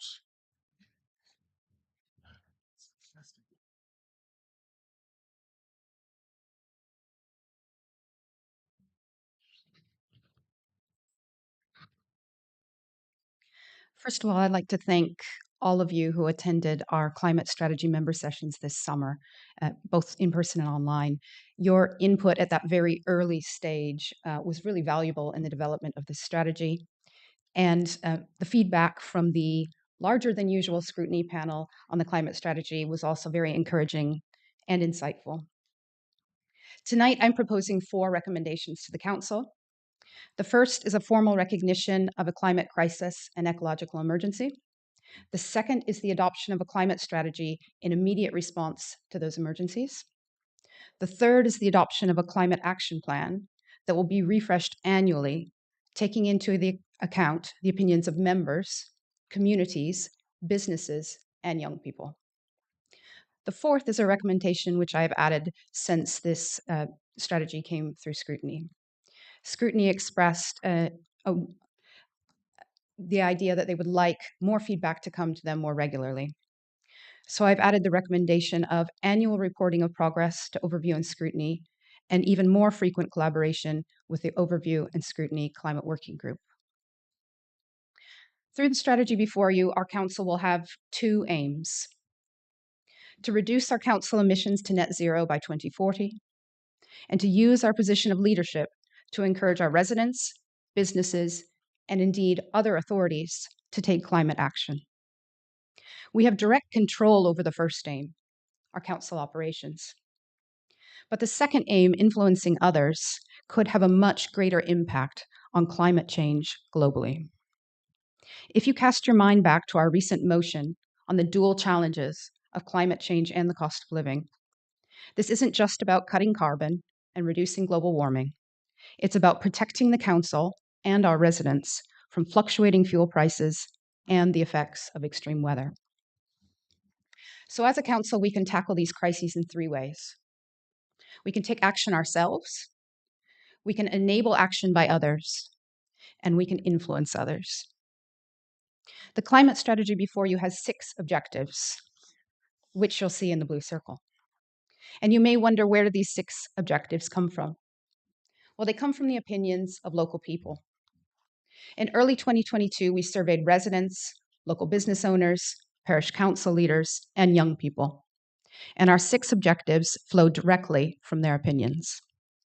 For example, we asked, what is the number one thing you would like your council to be doing to tackle climate change? The most popular answer was changing rules for new developments to meet sustainability standards. This tells us that our climate work must influence our local plan review. The second most popular reply was restoring nature and planting trees. So our upcoming Biodiversity for All program will work with local communities to restore nature across the district. Our 6 objectives are also based on evidence. Transport is the largest source of carbon emissions, both for the council and for the district as a whole. So some of the council's highest priority actions will focus on transport. The strategy before you also includes a trajectory of how we will lead council operations to net zero by 2040. It's vitally important that our trajectory to 2040 is flexible. The technologies available to us will change greatly over the next 17 years. As we near 2040, our decision-making will become increasingly difficult. This is why I have proposed recommendation C before you, an annual review of our climate actions. This will not only measure our performance against our trajectory, but question our trajectory and be open to open and honest feedback from local people on our climate work. The strategy also includes a hierarchy of actions that is really the backbone of our climate agenda. As we work towards net carbon zero, we must use this in our decision-making. Can we reduce consumption and waste before using renewables? Can we create our own renewables before purchasing them? We must explore all possibilities, both those easy and difficult, before considering carbon offsetting. And you're probably interested a little bit in the finances. All of the actions in the Climate Action Plan are included in the appropriate service area's annual budget and plan for work for the next year. So this is included in the budget, which has just been approved. This includes a climate officer role. The climate officer role was actually approved by this council in December 2021 as part of HDC's environmental principles. On my arrival in May, I was discouraged to find that this role had not been filled and had even not been advertised. If service managers would like to undertake a large climate project, then they must make a business case for it. including details of the external funding that they will seek to support their work. This strategy also outlines a 150,000 climate action accelerator reserve. And I know that's a mouthful, but it's important because this funding would be earmarked for work necessary to unlock external funding. For example, to fund a quote for work that will enable an external funding application to be made. New technologies will appear quickly, and we need to be flexible enough to reach out and grab those opportunities. Applications to dip into this reserve will be subject to the same governance measures as all of the Council's reserves. Residents and business owners in Huntingdonshire are eager to take climate action. A business owner in Councillor Brereton's patch in Ramsey is keen to set up an electric bicycle shop. Grapham, Perry, and Great Staughton villages are combining forces to investigate how they might build a community-wide ground source heating scheme. Councillor Lowe's residents in Warboys could soon be leading the way in heating their homes using vegetable oils. Both Brampton and Buckton Parish Councils have ambitious programs for climate action, climate adaptation, and emergency responses to extreme weather. Business owners in Priory Park have come to me very eager to better insulate their shops. St. Ives Eco Action holds repair cafes, encouraging people to mend goods rather than sending them to the landfill. Huntingdon Town Council has a growing supply of electrically operated maintenance tools like mowers and strimmers. Councillor Martin in Sawtry tells me that his residents are keen to see more wildflowers growing along the road verges. St. Leonard's Church in Southow has ambitious plans to power their community building with solar energy and keep the space warm using air source heat. Finally, Year 6 school children in Godmanchester want adults to listen and take climate action. And so they have created the leaflets that are on all of your desks this evening. While some people think that young people need to build their carbon literacy, they believe that it's the adults around them that need to listen to them and learn. Huntingdonshire is ready to take climate action. Leadership is all that's needed, and this council should be that leader. So I urge you to support all 4 recommendations that I've put before this council. Together, they will drive climate action, not just within the council, but across the district as well. Thank you. Thank you. Do we have a seconder? Councillor Ferguson, thank you very much. And do we have any questions or comments to be made before we take it to a vote? Councillor Alban. Thank you, Chair. I feel like a bit like Ian Dewar in the Blockheads from when I was 16. There's reasons to be cheerful, parts 1, 2 and 3. I'm cheerful because the coalition want to build on the green inheritance that we left them when we were in office. It's really something that's come across to me during the discussions during overview and scrutiny, that things change quickly, that technology changes quickly, and that we must be ready as a council to adapt to that. One of the other things I'm cheerful about is the cross-party consensus about the need to do something. Also, the acknowledgement that there's various shades of green within the green agenda, various shades of green opinion coming across from all members of the Climate Change Working Group and all members of ONS when this came before the ONS panel. There's not a narrow focus within the ONS panel on one small aspect, a narrow-minded agenda that can sometimes come across. There are some things I'm concerned about. I'm concerned about the weakness in the ethical dimension of what's proposed. I'm concerned about the reporting. We can probably crank that up a bit, but those concerns can be addressed when things come back to overview and scrutiny in the future. So overall, and this is a third reason to be cheerful, I believe the green glass is half full, not half empty. And I look forward to being a backbench voice in pushing forward a greener, a sustainable, all-encompassing Huntingdonshire Green Agenda. Thank you. Councillor Howell. We're living in an era where climate change is not just a looming threat, but a reality that is already affecting our lives in profound ways. It's time for us to take action and address this crisis before it's too late. That's why I'm speaking in support of the Joint Administration's climate strategy. Our climate strategy has 3 key council priorities: shifting to a renewable energy system and reducing our energy use, decarbonising the fleet, and procuring wisely.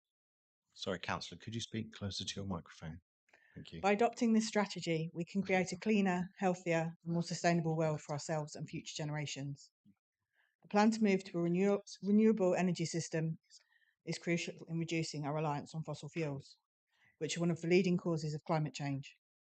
By shifting to renewable energy sources such as solar, wind, and hydroelectric power, we can significantly reduce our greenhouse gas emissions and create a more sustainable energy system. Working with local communities, encouraging and keeping them fully involved is a key part of the strategy and something I am fully behind.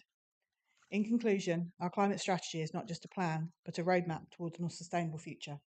By adopting it, we can work towards a cleaner, healthier, and more equitable world for ourselves and for future generations. I urge you all to support this climate strategy and join the fight against climate change today. Thank you. Councillor Corley. Thank you, Chair. Just want to thank Councillor Davenport-Ray for briefing me on this ahead of time, and we had a good old chinwag just after Christmas, I think it was, wasn't it? And I'm very supportive of this strategy. The one thing I said to Councillor Davenport-Ray at the time, and I'll say it again, I know she'll hear this in the way it's meant. This is a great start, but I think there needs to be a heck of a lot more detail in here, a heck of a lot more work done on what we're actually going to do. And I know that's overview and scrutiny. I attended the overview and scrutiny, and it was made clear there's a lot of work going on. But if we're fighting an emergency, and I do believe it is an emergency, it's a shame that the first action doesn't happen until February 24. Now, I know things will be going on in the background.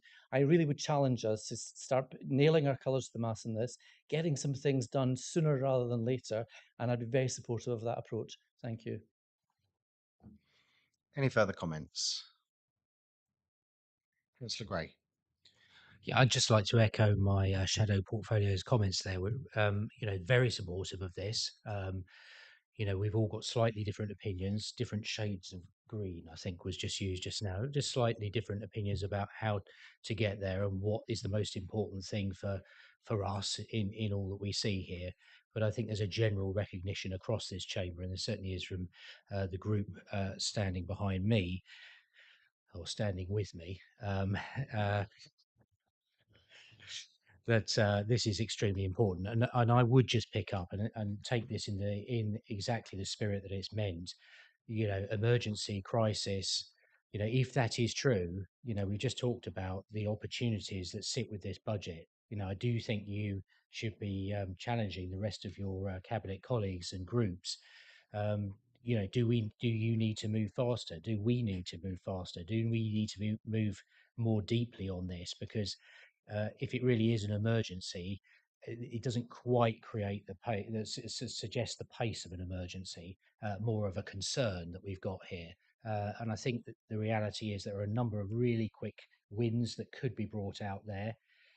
Clearly, we've all got to work together from all different parties, because yes, I understand the number one concern of residents was we want the planning system to be very green and friendly. Most of us in this chamber, if we haven't learned it yet, we will learn it. A lot of things inside the planning system are not determined here in this chamber. They're determined, 60 miles down the road there. So we all need to work together to make sure that our connections within Westminster and Whitehall are alive to those issues. So supportive, and we encourage you to keep going for it. And we look forward to seeing regular updates. I think, again, if it's an emergency and if it's a crisis, an annual update with a regular kind of feedback loop to a group in scrutiny. I think there's probably more work to do there in terms of playback. But thank you very much indeed for it. Councillor Whitewater. Thank you very much, Chair. Thank you to Councillor Davenport-Ray for bringing this paper. I followed it on the journey through scrutiny, which I'm very grateful for. One of the issues that I brought up at scrutiny, and I know the report touches it on 3.5, is the young people. I said at scrutiny that I won't be around when this comes to fruition. But I'm glad to tell you that my grandson is now around to watch this progress. So I just really want to encourage councillors. We've all got a moral duty to engage our young people on this journey. Okay, I'm quite old and wrinkly and getting older and greyer by the day, and it's imperative that we take young people on this journey with us. So this is just a kind request to all of you councillors that engage our young people. Thank you. Councillor Taylor. Thank you, Chair.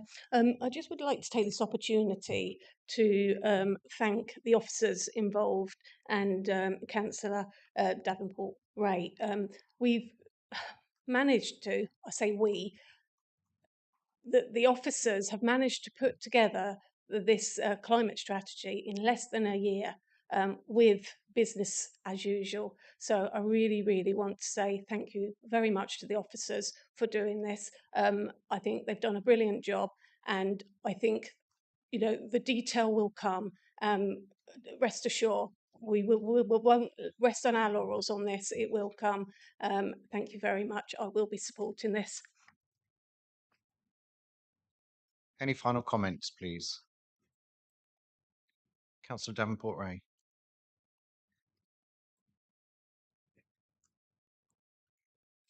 Thank you for all of your comments and your feedback. I will take Councillor Gray's comments to heart. I will continue to provide challenge not only to my colleagues, but to him and his side as well. And I would like to close by paraphrasing from a fellow American who you may know, who faced incredible challenges. We must choose to do this thing not because it is easy, but because it is hard. Because the goal will serve to organize and measure the very best energies and skills. Because this challenge is one that we are willing to accept, one that we are unwilling to postpone, and one that we must win. The people, the businesses, and the young people of Huntingdonshire are ready to take climate action. And I would commend this climate strategy to you and hope that you will support it this evening. Thank you very much. So we do have the 4 recommendations which we'll be taking collectively en bloc. So we are, with the proposer and seconder, now going to go to a vote. Can I have a show of hands for those in favour, please?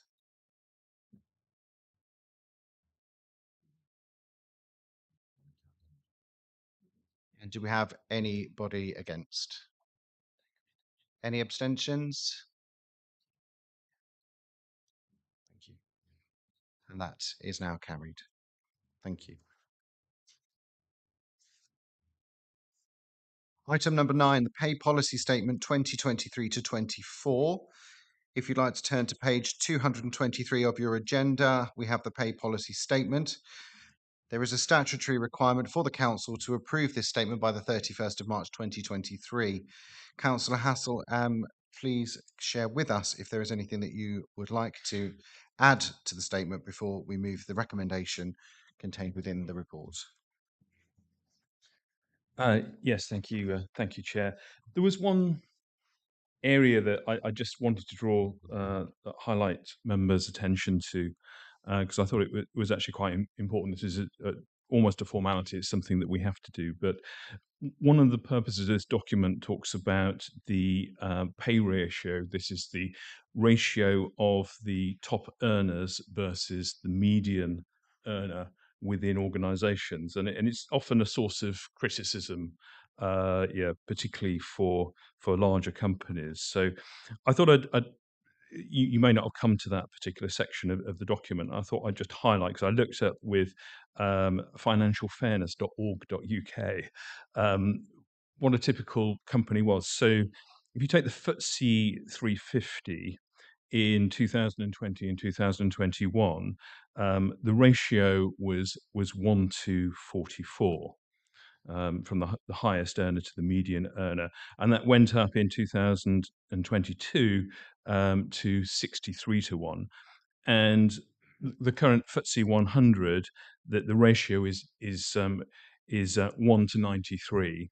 And I just wanted to point out, in terms of fairness, that Huntingdon District Council's ratio is 1 to 5.8.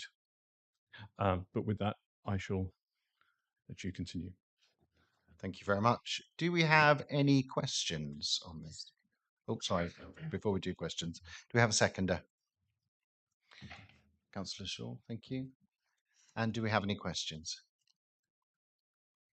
Okay. So in that case, can I have a show of hands for those to confirm that we are going to receive the statement? Any against? And any abstentions? That's unanimous. Brilliant. Thank you. Item 10, appointment of the independent members to the Corporate Governance Committee. This is page 231 in your agenda packs. Councillor Wells, who is the chair of the Corporate Governance Committee, will now introduce this item and propose the recommendations that are contained in the report. Thank you, Chair. Begin by expressing my thanks to Deborah Moss, Internal Audit Manager, for producing the report, and to my councillor colleague Jo Harvey, who's actually just left the room, for her diligent investigations relating to this identified requirement. So I'm just going to briefly summarise the report. The Corporate Governance Committee has proposed the creation of two positions for two independent members. Just to clarify for all those who are involved this evening, these will be co-opted, suitably qualified, non-voting members. These are not elected district councillors. The drivers for the change include an indication that the requirement for the adoption of independent members of audit and corporate governance committees will be the subject of national government legislation as soon as parliamentary time permits. So we have a government driver for this coming up. And the intended benefit is that these members will bring additional knowledge and expertise to the committee, providing capability to challenge internal controls, and that they will be able to maintain relevant knowledge and experience beyond the 4-year electoral cycle. So it was agreed at the Corporate Governance Committee that to give the Chair and Vice Chair, myself and Councillor Harvey, delegated authority to go on as next steps to finalise the detail with officers, for example, remuneration and terms of office, then following after that to commence recruitment. The committee therefore seeks approval for the 3 recommendations in the report, which I am proposing tonight. Thank you, Chair. And do we have a seconder? Councillor Hassel? Do we have any questions or comments, please? No. We'll move to a show of hands then, please. Those for? Any against? And any abstentions? That's unanimous. Thank you very much. Item 11. We're now moving on to the item where councillors may ask questions to members of the Cabinet. Before we proceed with this, I would just like to remind you that all questions must be relevant to matters for which the Council has powers or duties. They must not relate to an item which is included elsewhere on the agenda, since they can be raised at that point in the meeting. They should be limited to obtaining information or pressing for action, and must not divulge or require to be divulged confidential or exempt information, and must not exceed 2 minutes in duration. I would also like to remind you that if you would like to take this opportunity to ask a supplementary question, can we please ensure that these are raised through the chair and not directly to the Executive Councillor? Do we have any questions? Councillor Patel.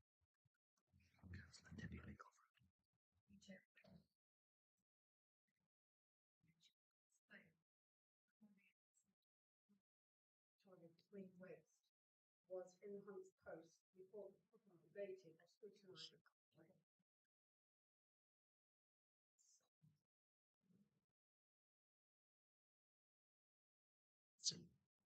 I appreciate this was put to Councillor Taylor, but as the executive leader, I think it's probably appropriate that I answer it in terms of the budget process. Because this is in the MTFS, we're not at the level of detail in terms of bringing it through to overview and scrutiny. There are so many variables still in the current picture, particularly because we're still waiting on the detail from DEFRA that will also help us understand the wider landscape. Once we are clearer on that, as we move forward, it will come to overview and scrutiny, and we will do due process of scrutiny. It is simply at the moment an indication of the direction of potential travel, but it is still too early. To follow that analogy, we're too high in the sky. We've got time to go. And the answer is we will thoroughly take this through the process, and we will welcome your engagement in doing so, as I'm sure you will do, and you'll scrutinise it thoroughly. Councillor Debbie McElroy. I have a question for Councillor Ferguson. HDC has done lots to support residents through the energy crisis, but what about those not connected to the grid, such as those in mobile home park homes and on boats? What are we doing to support them?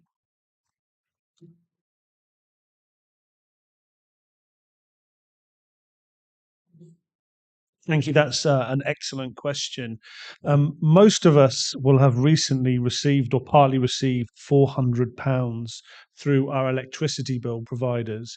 Now, of course, not everybody has an electricity bill in the same way. And as you say, people who live in mobile home parks or perhaps on boats without an electricity connection don't have any way of claiming that money so far. So the government, towards the end of last year, announced 2 further energy bill support schemes to address the needs of these people. The first is a £400 payment, which will be to anybody in a mobile home, on a boat, who doesn't have a direct electricity grid, and that will be administered directly by the government. And so on February the 27th, they're going to open a phone line and an internet form in which those residents can claim their £400 directly. And there's also the question of those people, as with many rural residents, who live without a mains gas connection. And so in a separate but very similar policy, the government is making £200 available to those people. The whole plan was announced in December. There hasn't been a lot of information coming forward. John Taylor has appointed Louise Seaboy to run a project team to make sure that we're going to be ready to do our part in delivering this as soon as it's available. Although the phone lines and the internet forms will be manned by the government, we have lots of back office work to do in checking the validity of the claims.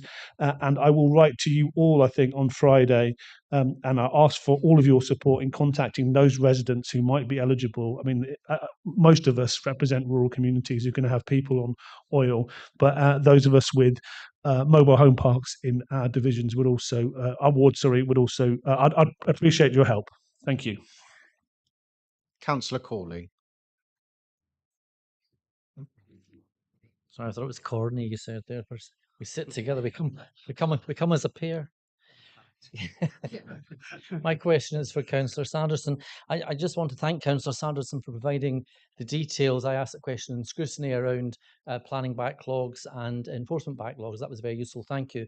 I'm raising a concern. Residents in my ward in the village of Ellington have an ongoing issue with buffaloed on their patch.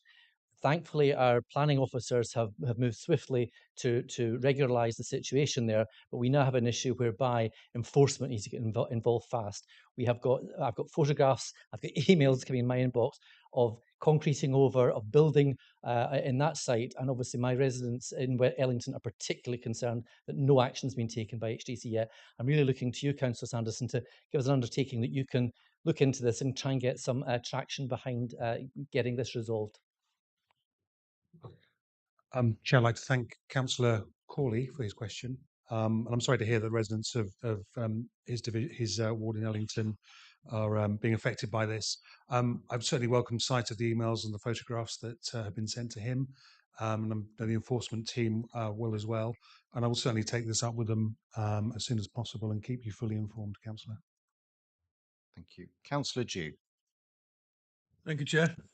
Councillor Sanderson might as well stayed standing at this one's for him as well. I've read with interest recently the relaunch of the local plan going through scrutiny and also through Cabinet. Just wondering if you could give us at this early stage sort of an outline timetable and also what opportunities there will be for members to get involved with it as it proceeds. Thank you. Thank you, Chair.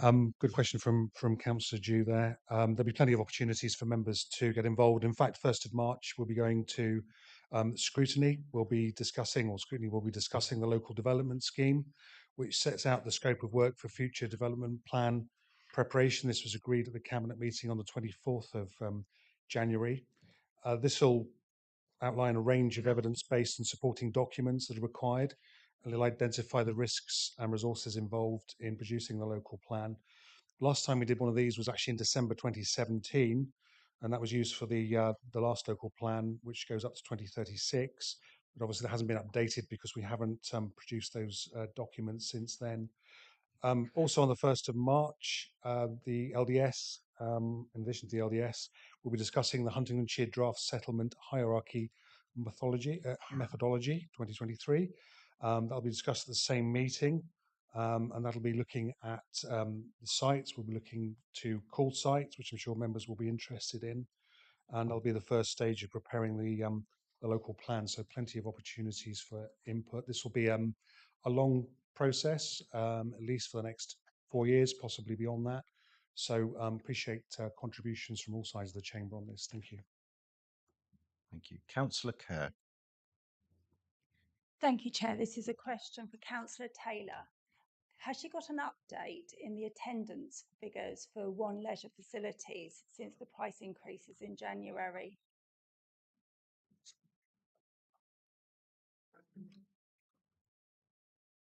Thank you, Chair. Thank you, Councillor Kerr, as well.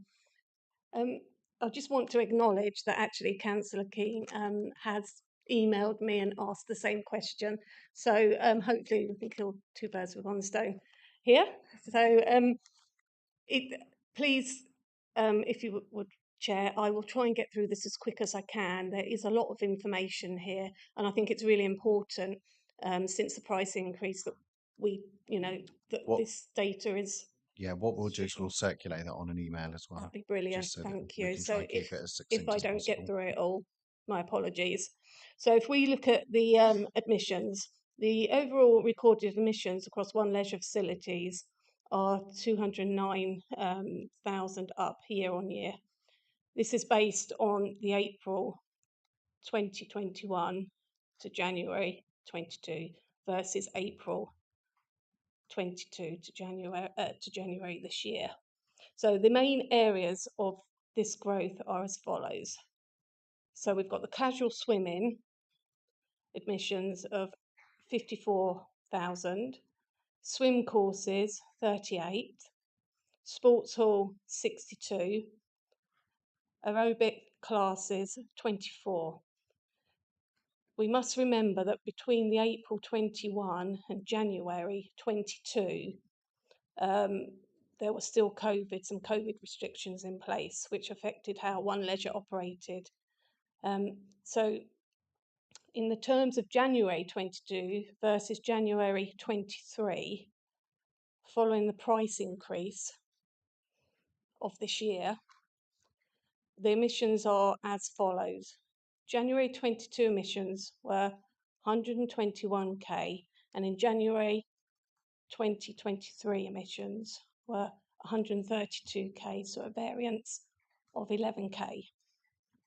But it must be noted that the swimming pool at One Leisure Ramsey was closed in the January 22 for the decarbonisation work, and the 10-pin bowling. Councillor Taylor, sorry, just with this information, I'm conscious of time. Can we circulate the rest of that information? Yeah, am I running out of time? You are, sorry. Can I just get to the end of this? I think it's really important. 10-pin bowling at St Ives Indoor had not reopened following the pandemic. So I'm just going to finish this last paragraph. You literally have 10 seconds. Right. So as a comparator, we used January 23 admission numbers for One Leisure Ramsey Swimming Pool and 10-pin bowling for St Ives Indoor, and added to the January 22 overall emission years. So year on year for the Councillor months, Taylor, it would sorry, I'm be going to cut you positive. off. It would be a I'm going positive to cut you variance off. of Thank you very 5k. much. Thank you, Chair. Councillor Pickering. Thank you, Chair. Councillor Corley has already alluded to this, but I'd like to ask the Executive Councillor for Planning about the progress, if any, that we're making with addressing the backlog of planning applications and planning enforcement. Thank you. Thank you very much, Councillor Pickering, for your question. So these figures weren't really captured before 29th of April 2022. And we'll be looking at cases that are open up to or beyond 26 weeks. So around that time, there were 750 in total. 25th of January 2022, there were 401. And on the 17th of February, that was down to 268. So I'm very proud of the work the team have done in that that direction. I think that's very good. Obviously, a lot more work to do, improvements to make. Hopefully, the new investment we're seeing in the service will continue to see those figures improve. So I think it's welcome news. Thank you. Councillor Tevlin. Thank you. This is for Councillor Pitt. Basically, following the cost of living crisis and the efforts that HDC have been doing for the warm hubs, what is the forthcoming plan in terms of warm hub reviewing and oh, sorry, my mic's getting a bit weird. Warm hub reviewing and going forward with this initiative, particularly from the Community Trust grant funding? Thanks. Thank you very much for the question. So I'm delighted to finally have a question at full council. So thank you very much and good to see everyone standing up. So Warm Hubs has been a project that came together very quickly. Essentially, it was a national grassroots movement that we recognised the value of and got behind. But essentially, the programme has really been driven by our residents. We've played a facilitative role. And I think that's been really successful. Is that it means that those local warm hubs where there's been a demand locally, it's been recognised by local residents and community groups. And where it hasn't quite worked, they've got the ability to adapt and change what they're doing really quickly. So I think, from my understanding, that's been really successful. We've always been really keen that I think the branding of warm hubs has been slightly tricky because while it means something quite specific, actually we really wanted to have a legacy for this project. So it's not just about getting people through winter. And what we're hoping and we're beginning to see is an enthusiasm for some of these groups, because it's not just about keeping warm, it's actually getting people together and supporting each other. So absolutely, we're committed to where there's appetite locally for these groups to have a longer lasting legacy, then we really want to support that. So there's lots of conversations going on behind the scenes that I can't really get into details right now, but finding ways to support that. And certainly, so we've been giving the Community Chest grants, we've been doing £500 grants, which is a lower maximum than we normally have. It's £1,000, but for warm hubs, it's been £500. And to be honest, we've been kind of a bit more generous at giving them out to any group that's showing, that they're kind of grasping the concept and really embracing it. I think we're going to, so at the moment, we're just in the process. I had a meeting today looking at reviewing the criteria for Community Chest. So that is in the pipeline at the moment. But absolutely, that I think for me, when volunteers are willing to do something in their local community, that brings so much value that it's great value for the residents and the beneficiaries, and it's really powerful. So we're completely committed to seeing that through. Thank you. Thank you. Councillor Jennings. Thank you, Chair. I gave Councillor Wakeford some prior notice of a question, which I submitted to him actually before the papers for next week's scrutiny panel came out about the Market Towns update. So I'm actually happy if you're able to just respond by, rather than in the interest of time, just respond by email, and I'll just move to a supplementary if that's okay, Chair.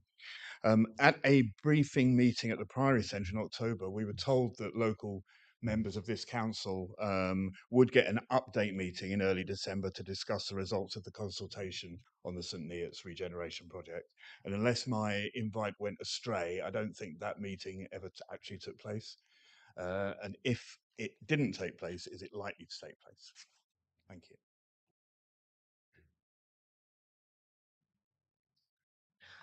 Uh, Thank you, Councillor Jennings. I am very happy to respond to you in writing on some of the specific costings, as you've rightly noted, in fact, as trailed by us a quarter ago in the previous Market Towns update report.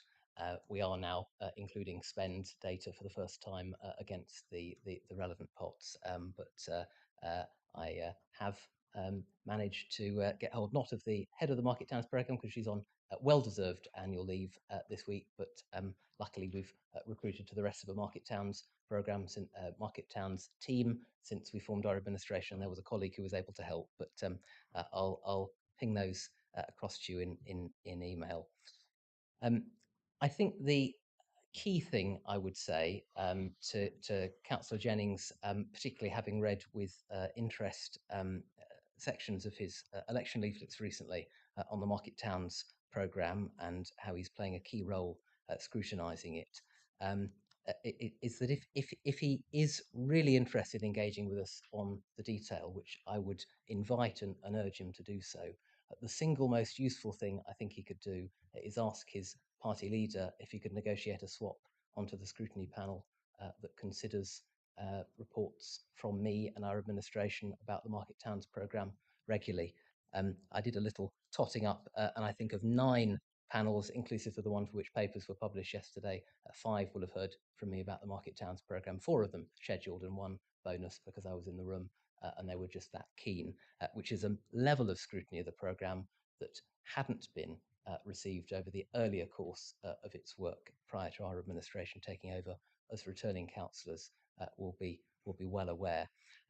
There is detailed discussion that we are expecting next Wednesday on all matters relevant to the programme in a public paper, and then additionally in a private paper afterwards, on which Councillor Jennings may also have a particular interest. So I say with all sincerity, there is probably time between now and the final agenda item to change members of panels, unless nobody wishes to say anything about the combined authority, which feels slightly implausible to me. So I really would encourage not to tell Councillor Gray how to run his group, but that you might look at a swap, because, and I say this gently, it might help ensure that were you to wish to write more about the Market Towns programme in any future leaflets, in elections or otherwise, it would help you to be a little more accurate about some of the details. So I would underline that invite. And we can get into the specifics next week should you wish to join the panel. Thank you, Councillor Wakeford. Finally, Councillor Mickleborough.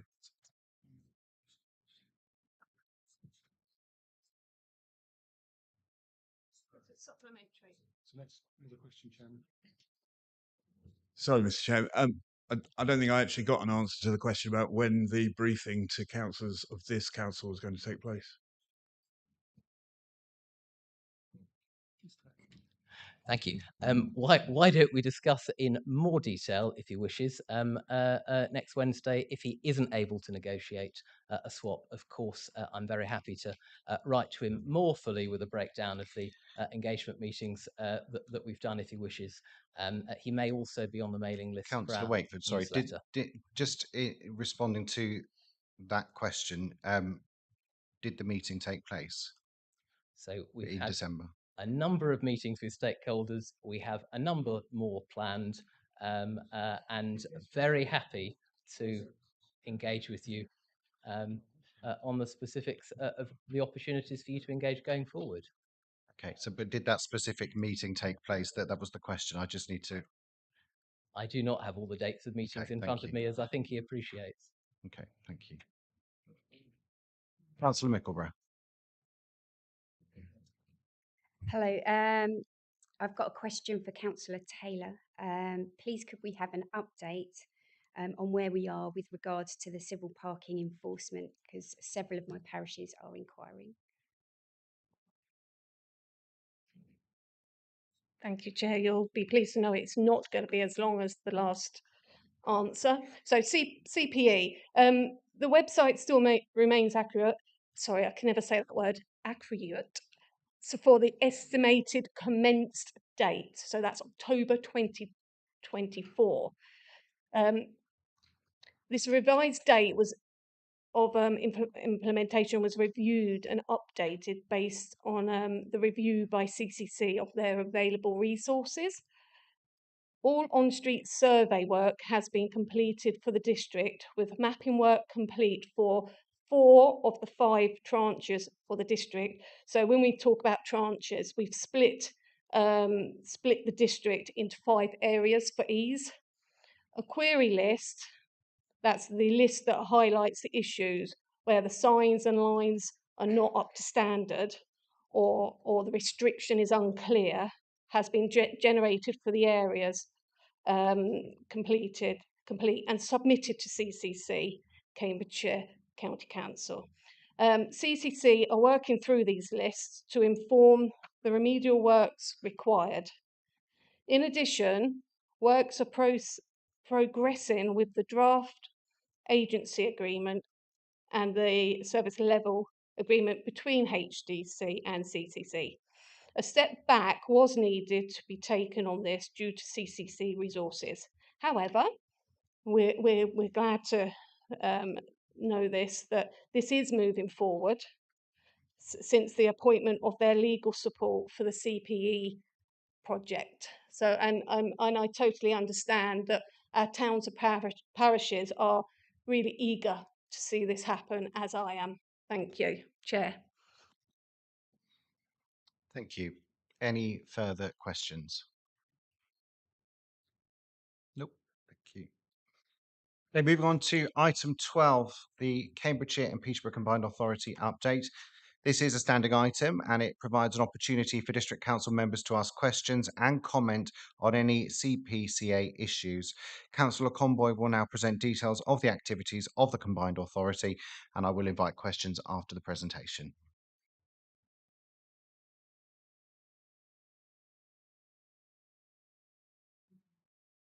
Thank you very much, Chair. So the Combined Authority has been going through the same cycle as us. So I'm going to cover budgets. I'm also then going to cover buses, which is part of buses, and the improvement programme. And then I'm obviously happy to take comments or questions. I'm actually going to draw a lot of this material from the published papers. So if anybody wants to go back and look at the detail, it's all in the public domain. So you will be aware that the Combined Authority has struggled with its performance and is subject to an improvement programme. More of that in just a moment.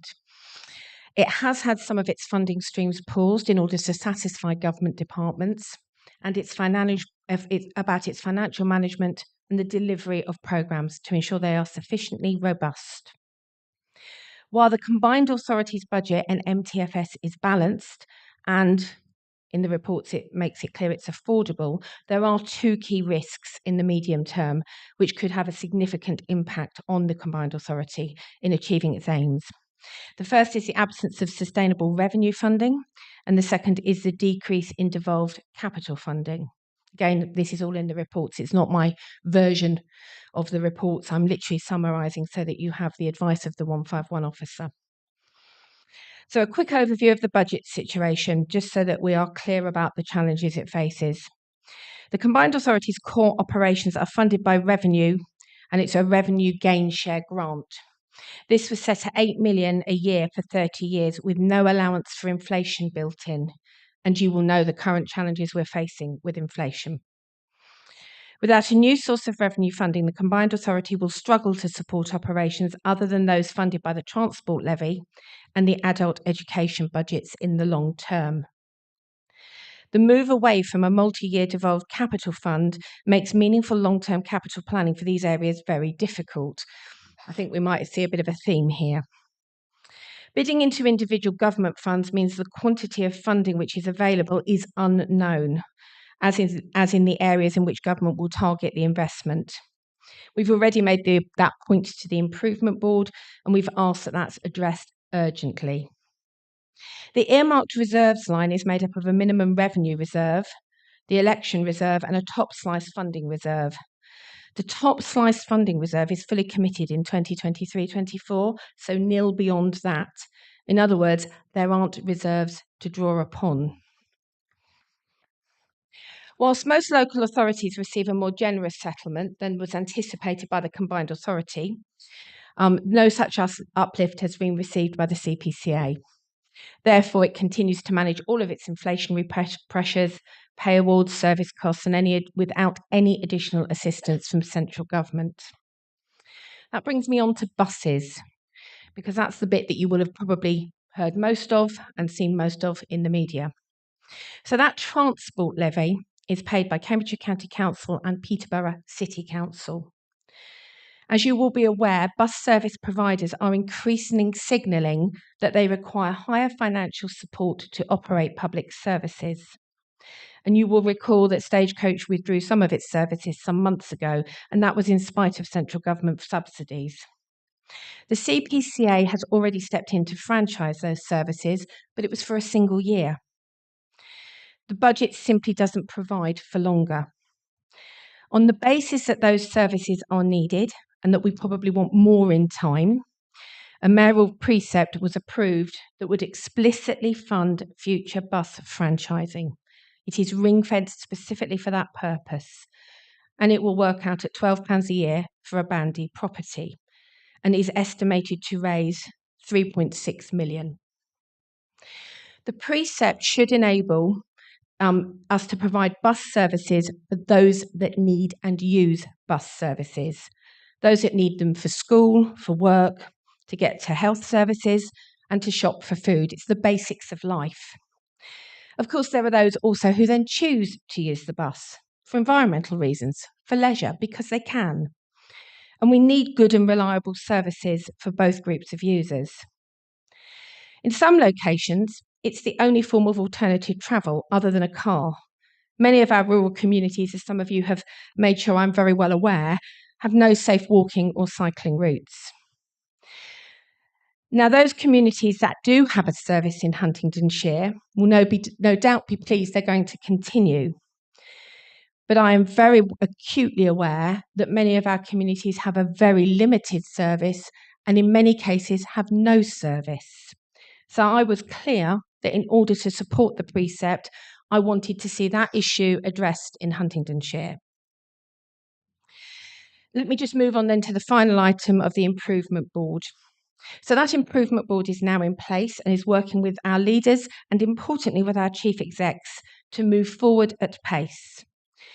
Many of you will know that it's being led by Lord Bob Kerslake, who many of you will know was a Cabinet Office senior civil servant, supported by Julie Spence, Anne Shaw, Councillor Ruth Dombey on behalf of the Lib Dems, Councillor Toby Savage for the Conservatives, and Councillor Elise Wilson for Labour.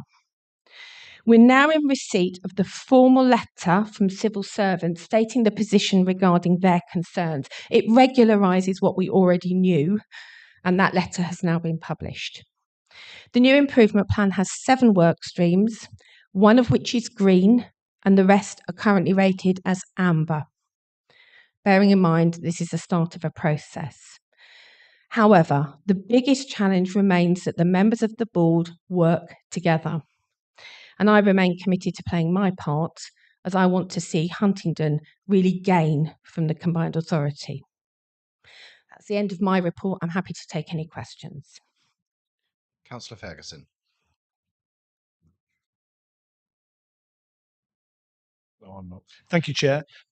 Just on buses, I was interested to watch the debate which was the budget debate, in fact, and I understand your concerns because I serve a lot of rural communities at County Council, my County Council division, many of whom do not have buses. But I was really concerned by the Conservative amendment, which sought to reverse the precept increase by cutting 10 more bus services, many of which serve rural communities such as our own. I just wanted, and those papers or the speeches included vastly inflated figures on the cost per journey, people talking about £248 per journey, which was deliberately excluding people who use bus passes, such as the elderly, disabled, or young people on their way to school. So I wanted to seek your assurance that you will continue to use our influence on the Combined Authority Board to support bus service and not to try and seek further cuts. Thank you very much, Councillor Ferguson. The perils of a late amendment is always that there's very little time to give it any real scrutiny. And certainly, I don't think I was alone in the chamber of feeling rather surprised by getting quite a lot of detail and no opportunity to raise that and discuss that with officers. You can have my assurance. It is really important that all of our communities have access to bus services. There may be some practicalities around how do you provide that in our smallest communities, but this is about ease of access. It's about on-demand services, and it's looking at alternative ways of providing. I have the assurance of officers that they've understood that, and I've also had that from within the political arena. So I will continue to champion that for us. The first thing I asked for is, can I have a list of the services in Huntingdonshire, and can I have them on a map? So we're working at it. I've got a list. I don't yet have a map. I'm going to be getting my pen out and drawing my own version. But yes, and it's really important. But you know, as councillors, which communities are well served, and you know which communities have no service. So I give you my assurance I will continue to speak up for all of our communities. Councillor Gray. Thank you very much, Chair. Through you, my question is not about buses. It's not about precepting either. As interesting and as much fun as we could have discussing those. So in the December and the September councils, so that's 6 months ago now, I asked you when we could expect the investigation into the mayor to be concluded. I think, unless you're going to give me some late breakers, we're still waiting for that to happen. As you have, I think, very well done in the presentation so far, demonstrated you are Huntingdonshire's representative on the Cabinet. Can you inform the Council what you have personally done in the last 2 months to bring this matter to a conclusion? Thank you very much, Councillor Gray. I am really keen that this matter comes to a conclusion, because I think until it does, it's the elephant in the room at absolutely every board meeting we go to. I think it stops council moving forward while there is any doubt that that has not been concluded. So I have personally raised it with the Chief Executive and expressed my concern and asked for assurances that we are going to make that a priority. I have raised it directly with the Improvement Board and made it clear that I think that needs resolved. I am aware that the Mayor is now gradually returning to work, having a period of illness and recuperation. I'm also aware that I'm advised by the Chief Exec that there is still a process that has to be concluded. I think the process has gone on for a very long time. I think it's rather excruciatingly long. So I have pushed that I would like to see that concluded, simply so that we can all move on. As I say, every time that we're in the chamber, I think it's one of the things that stops us working across the chamber in the way that I would wish. And I think that blocker is genuinely unhelpful. I hope that gives you some reassurance. Yeah, so through you, Chair, obviously very pleased to hear that, and thank you for answering the question and giving some very specific examples of what you put there. I mean, it is not a complicated matter. I mean, it is complicated, but it's not complicated. And you have done well, I think, to highlight to us all this evening that this dither and delay, frankly, is costing our residents. I mean, I don't know how many examples you gave of in your presentation of funding that wasn't coming forward, funding that had been cut, funding that wasn't making its way through, whether we like it or not. And this is not, I stress, anything personal against the mayor, whether we like it or not, until this is sorted out, every one of our residents across the whole of Cambridgeshire and Peterborough are falling behind other combined authorities. In the West Midlands, in the Manchester area, you know, specific things are happening there because there's confidence, not just around an improvement plan, but confidence in the leadership that's there. And I cannot overstress, and you understand it, but I want to make this point. It's got to get sorted out. We've got another election cycle coming around. If we run into somebody saying, oh, we're not going to do it because of PERDA, we'll be May, middle of May, June before we hear something. It's another half a year gone. So please, Councillor Conboy, keep up the good work. Thank you very much indeed. But I really feel we've got to draw a line under this. If I may, Chair, I would say I understand that, and I thank you for recognising that I take this very seriously. I would say that party politics are not helpful in this situation. It is what divides us across the chamber rather than uniting us around the things that we genuinely all want to see in our communities. And whilst this remains unresolved and it's used as part of the political debate, actually it doesn't allow us to move forward. And I say that with the greatest sensitivity because I concluded the last meeting, for those of you who did bother to tune and watch in online. I suspect that not many of you, and I don't blame you. But I concluded the debate by saying I thought it was the best meeting we had had since I arrived in May. The tone of the meeting was constructive and positive. But as one of my opposite numbers reminded me, there was time yet for things to still change. And I would just say to you, Councillor Gray, I think if we want the combined authority to work well, we have to demonstrate a bit like we do in this chamber. We have to unite behind the things that we genuinely all believe we want for our communities, while respecting our different opinions. But we need to pull together if we want that combined authority to have the impact across all of our areas and specifically for Huntingdonshire. So I remain committed to doing that at every turn, and I will try not to, in reporting that back to you, upset my colleagues on the combined authority for when we next meet. Councillor Davenport-Ray. Thank you, Chair. You mentioned that one of the most important parts of the improvement program is the board being able to work together, as you've just alluded to. And I'm comforted by the fact that you are very invested in working together. But I continue to have concerns about the willingness of the other board members to work together in a way that's for the best of Peterborough and Cambridgeshire. So I would like to hear about your feelings about where that relationship between the board members is moving and where you hope it will get by the end of the year.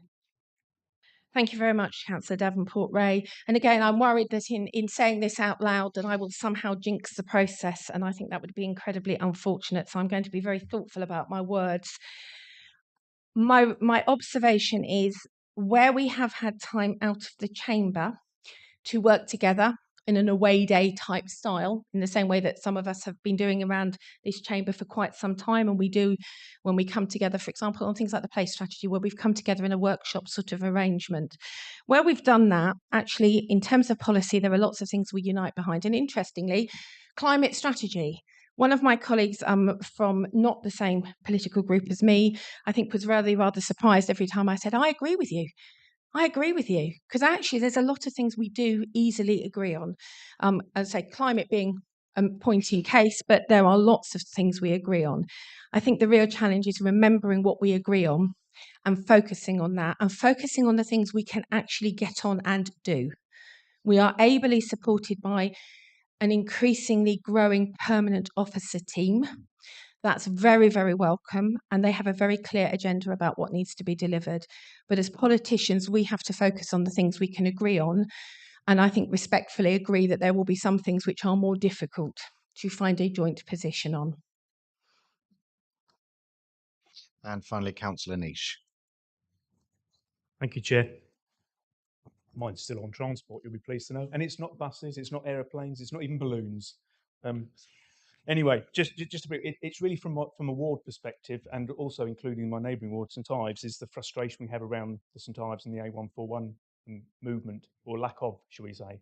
Obviously, they've had, as you probably recall, £2.3 million put in for what was then classed as quick wins. I think that was about 3 or 4 years ago, which don't seem to be particularly quick. I just wondered if you could really pressurise through yours and the committees, which you sit on as well as others sit on, as to whether we could pressurise to see what is actually happening. Obviously, the strategic outline business case has gone through. There's another £6 million, but it's all a little bit slow. It's the quick wins that I think we're worried about. That nothing seems to have moved on that. So if you could really push on that side, I'd be most grateful. Thank you, Councillor Niche. Like you, I also share a frustration because I remember colleague Councillor Bates coming to a meeting because originally the road was coming across my ward, and I remember going to a meeting that was quite tetchy because my ward was very clear that the option of the road coming across a nature reserve was not going to sit comfortably, and the alternative 141 route was part of that picture. So I, like you, am somewhat disappointed we're not quite as far with this as I very much had hoped by now. We are continuing to press. We will continue to press. I think everybody who's ever worked in the combined authority and who's never dealt with transport before thinks that these things are really quick, particularly things around road building or road realignments. And the answer is civil engineering projects seem to take far longer than any of us think it probably should. But we will continue to push for that because that solution is really important. And going forward, making sure that all of our traffic flows in a way which helps our communities and equally doesn't burden our communities unnecessarily is really important. So yes, I will do my bit along with some of my colleagues in the room. Thank you, Councillor Conboy. Oh, sorry. No, that's very good. And just as a supplementary, because it's really important for the local plan as well, because it's looking at growth as well. So it's obviously we do need to know it's going to progress. Thank you. Thank you. Thank you very much. I will now invite Councillor Hassel to provide a brief presentation of the activities of the Overview and Scrutiny Committee. Brief questions will be asked after the presentation.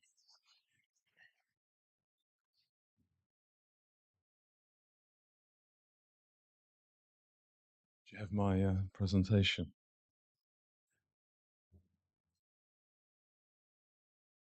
Okay, just to say that there is quite a bit of overlap between what Councillor Conboy just reported and my presentation. So I will try and skip over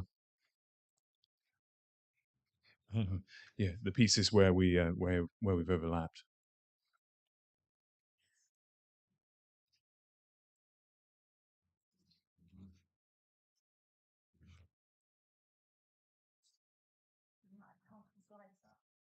I had some really nice graphics as well. Let's. Can you whistle? I spent all this time trying to find pictures of buses and things. So.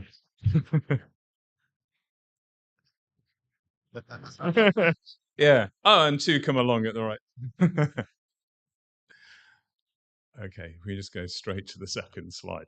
Yeah. So I just thought I'd focus on what the Overview and Scrutiny Committee is doing, and just pick out what I thought were the three main recommendations. The full set of recommendations are in your pack.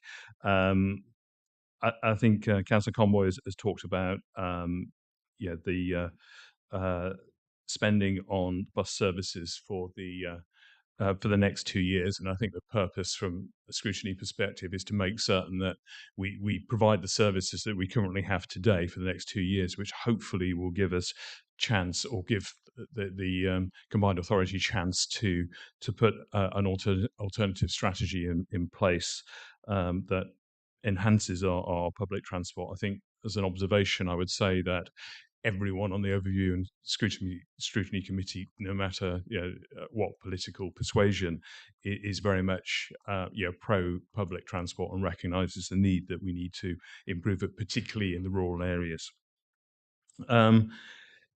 Also reinforcing some of the points from Councillor Conboy made, making certain, and I think some of the questions that we had earlier on the board should keep a particularly close eye on the risk slippage on capital projects. I think we've touched on some of the projects there, but also perhaps we haven't discussed is just making certain that the board takes a look at what internal audit are up to, and where issues are found, that they address them quickly. The board did decide on a mayoral precept, and we know it's identified for buses, but just making certain and guaranteeing where that money is actually going to be spent, particularly from a hunting perspective. Councillor Conboy, if we can make certain that we get the fair spend here. Next slide is the improvement plan. So I'm going to very, very quickly go through this.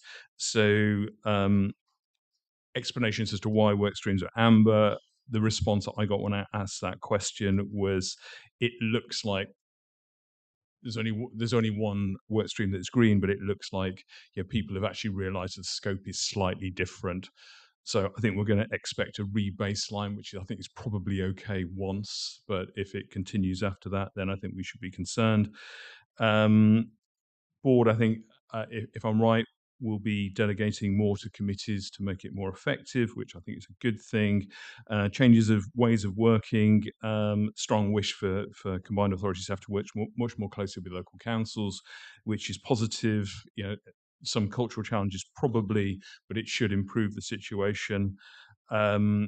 Transport strategy is all about bus franchising, and I think we can expect a transport strategy in about the autumn timeframe, and that should make things clearer for us all of us. Independent Improvement Board is now in place. The only thing that I picked up from scrutiny was that it's sort of expected to be in place for about circa 12 months. So that's positive news if it's not longer than that. Really just piling through these, I think you can read through this, and I'm just really going to, I think, skip over the budget slide because Councillor Conboy's already covered it. And then the final piece is on committee effectiveness, which this is not a criticism of the ONS committee, but I think all committees should look and see how effective they are. And I discussed this with the chair of the committee. And looking at things like, is the current process of having a lead member looking at, for example, transport, is that the most effective way of running the committee? And should we be looking at things which, frankly, there's a lot of members who are interested in transport. So is it better for the committee as a whole to look at that rather than having the cabinet type model where rapporteurs and lead members report back to the committee? Can we have a closer relationship with the board? So I think boards should make use of scrutiny committees. Is that we should have situations where if the board has a problem, then let's get scrutiny to look at it, but that needs to be done in a timely fashion. So I believe that the better planning at board level will enable the scrutiny committee to get earlier sight of documents and also to add more value and become more effective. And then, can the logistics of the committee be improved? There have been a few sort of teething problems, I think, with if you sit on the committee, you have to look at all different places in order to find the documents. And unfortunately, it means that some committee members aren't quite as effective as they could be. So that was my update. So I'll pause now for questions. Do you have any questions? And I will apologise just how warm it is in here. I don't know why I'm apologising. I didn't turn the thermostat up, but thank you very much. Councillor. Oh yes, we will send those slides around as well so that everyone can digest that information.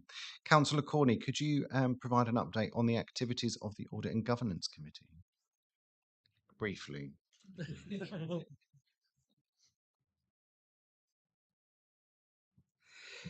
Good evening, Chair, colleagues. You'll be pleased to know I don't have any slides, and thankfully, Councillor Conboy has actually taken a lot of what I was going to say anyway. So you'll be pleased to know that. I'll try not to replicate what's already been said. Had 3 meetings actually in the last month, which is a little bit unusual for audit and governance by all accounts. The first was, well, there was a training session. That was one of the sessions there, which was a training on the process of holding a standards hearing, which has never been done by the CPCA to date. But there's one coming up, so they thought it prudent that we had a training session. Without trying to replicate too much, one of the standout things, I'll just go for the standout points. And from the first meeting, procurement policy was looked at, and there's quite a bit of debate about the procurement side of things. But the 2 points I highlighted that I felt was important for us were the fact that the amount of bureaucracy in the process, which doesn't help small businesses. If some of our smaller businesses want to engage with the CPCA and take work on, the level of bureaucracy just puts them off, and it doesn't encourage them to come forward. And also, I added to that actually that more help was needed for some of the smaller parishes, because these funds are available from the CPCA, but very often the procurement policies from the CPCA to the parishes don't line up, and it makes it very difficult for them to again apply, or they feel that they can't apply.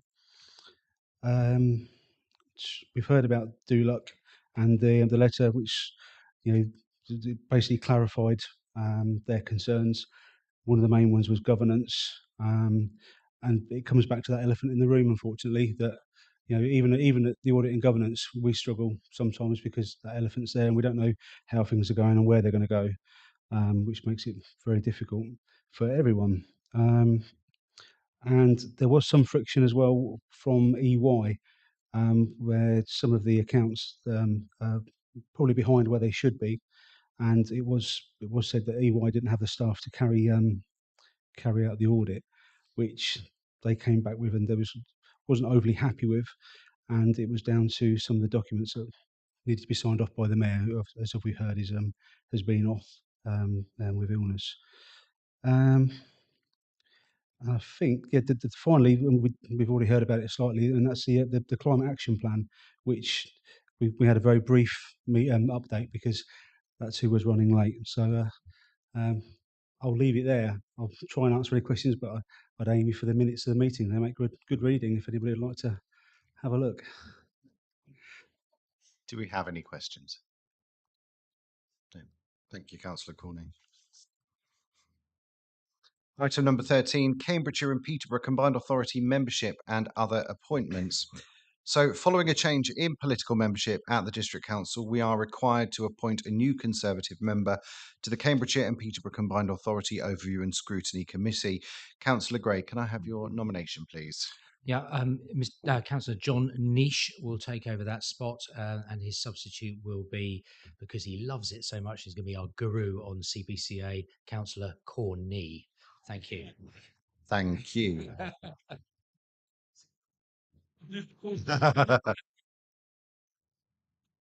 Item 14, outcomes from committees and panels. This is your opportunity to raise any issues or ask questions arising from recent meetings of the Council's committees and panels. Are there any questions that are arising at this? Councillor Corley. Thank you, Chair. My question is for the chair of the employment panel, and I know she didn't chair last meeting, but there was for once in employment, we had a bit of controversy, and we deferred a decision, and my understanding was the managing director was going to take the issue away, have a look at some stuff and maybe come back to us. Given she's halfway out the door, I just wanted to check, have we had that follow-up yet? There's your answer.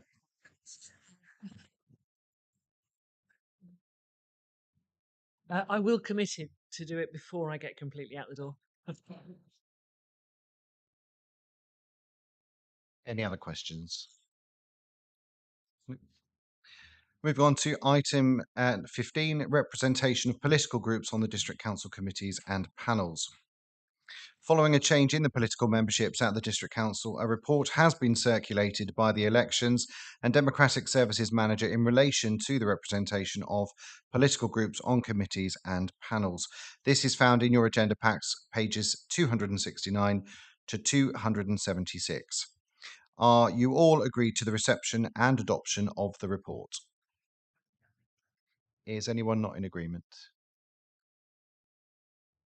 Excellent, thank you.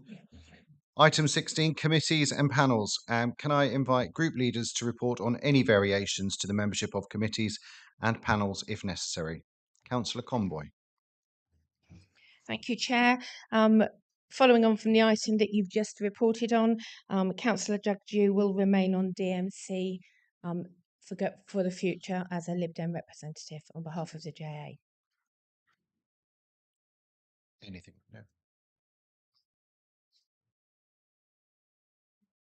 Thank you very much. This brings us to the end of our agenda this evening. Can I thank you all for your attendance and contributions this evening? With that, would you like to close the meeting?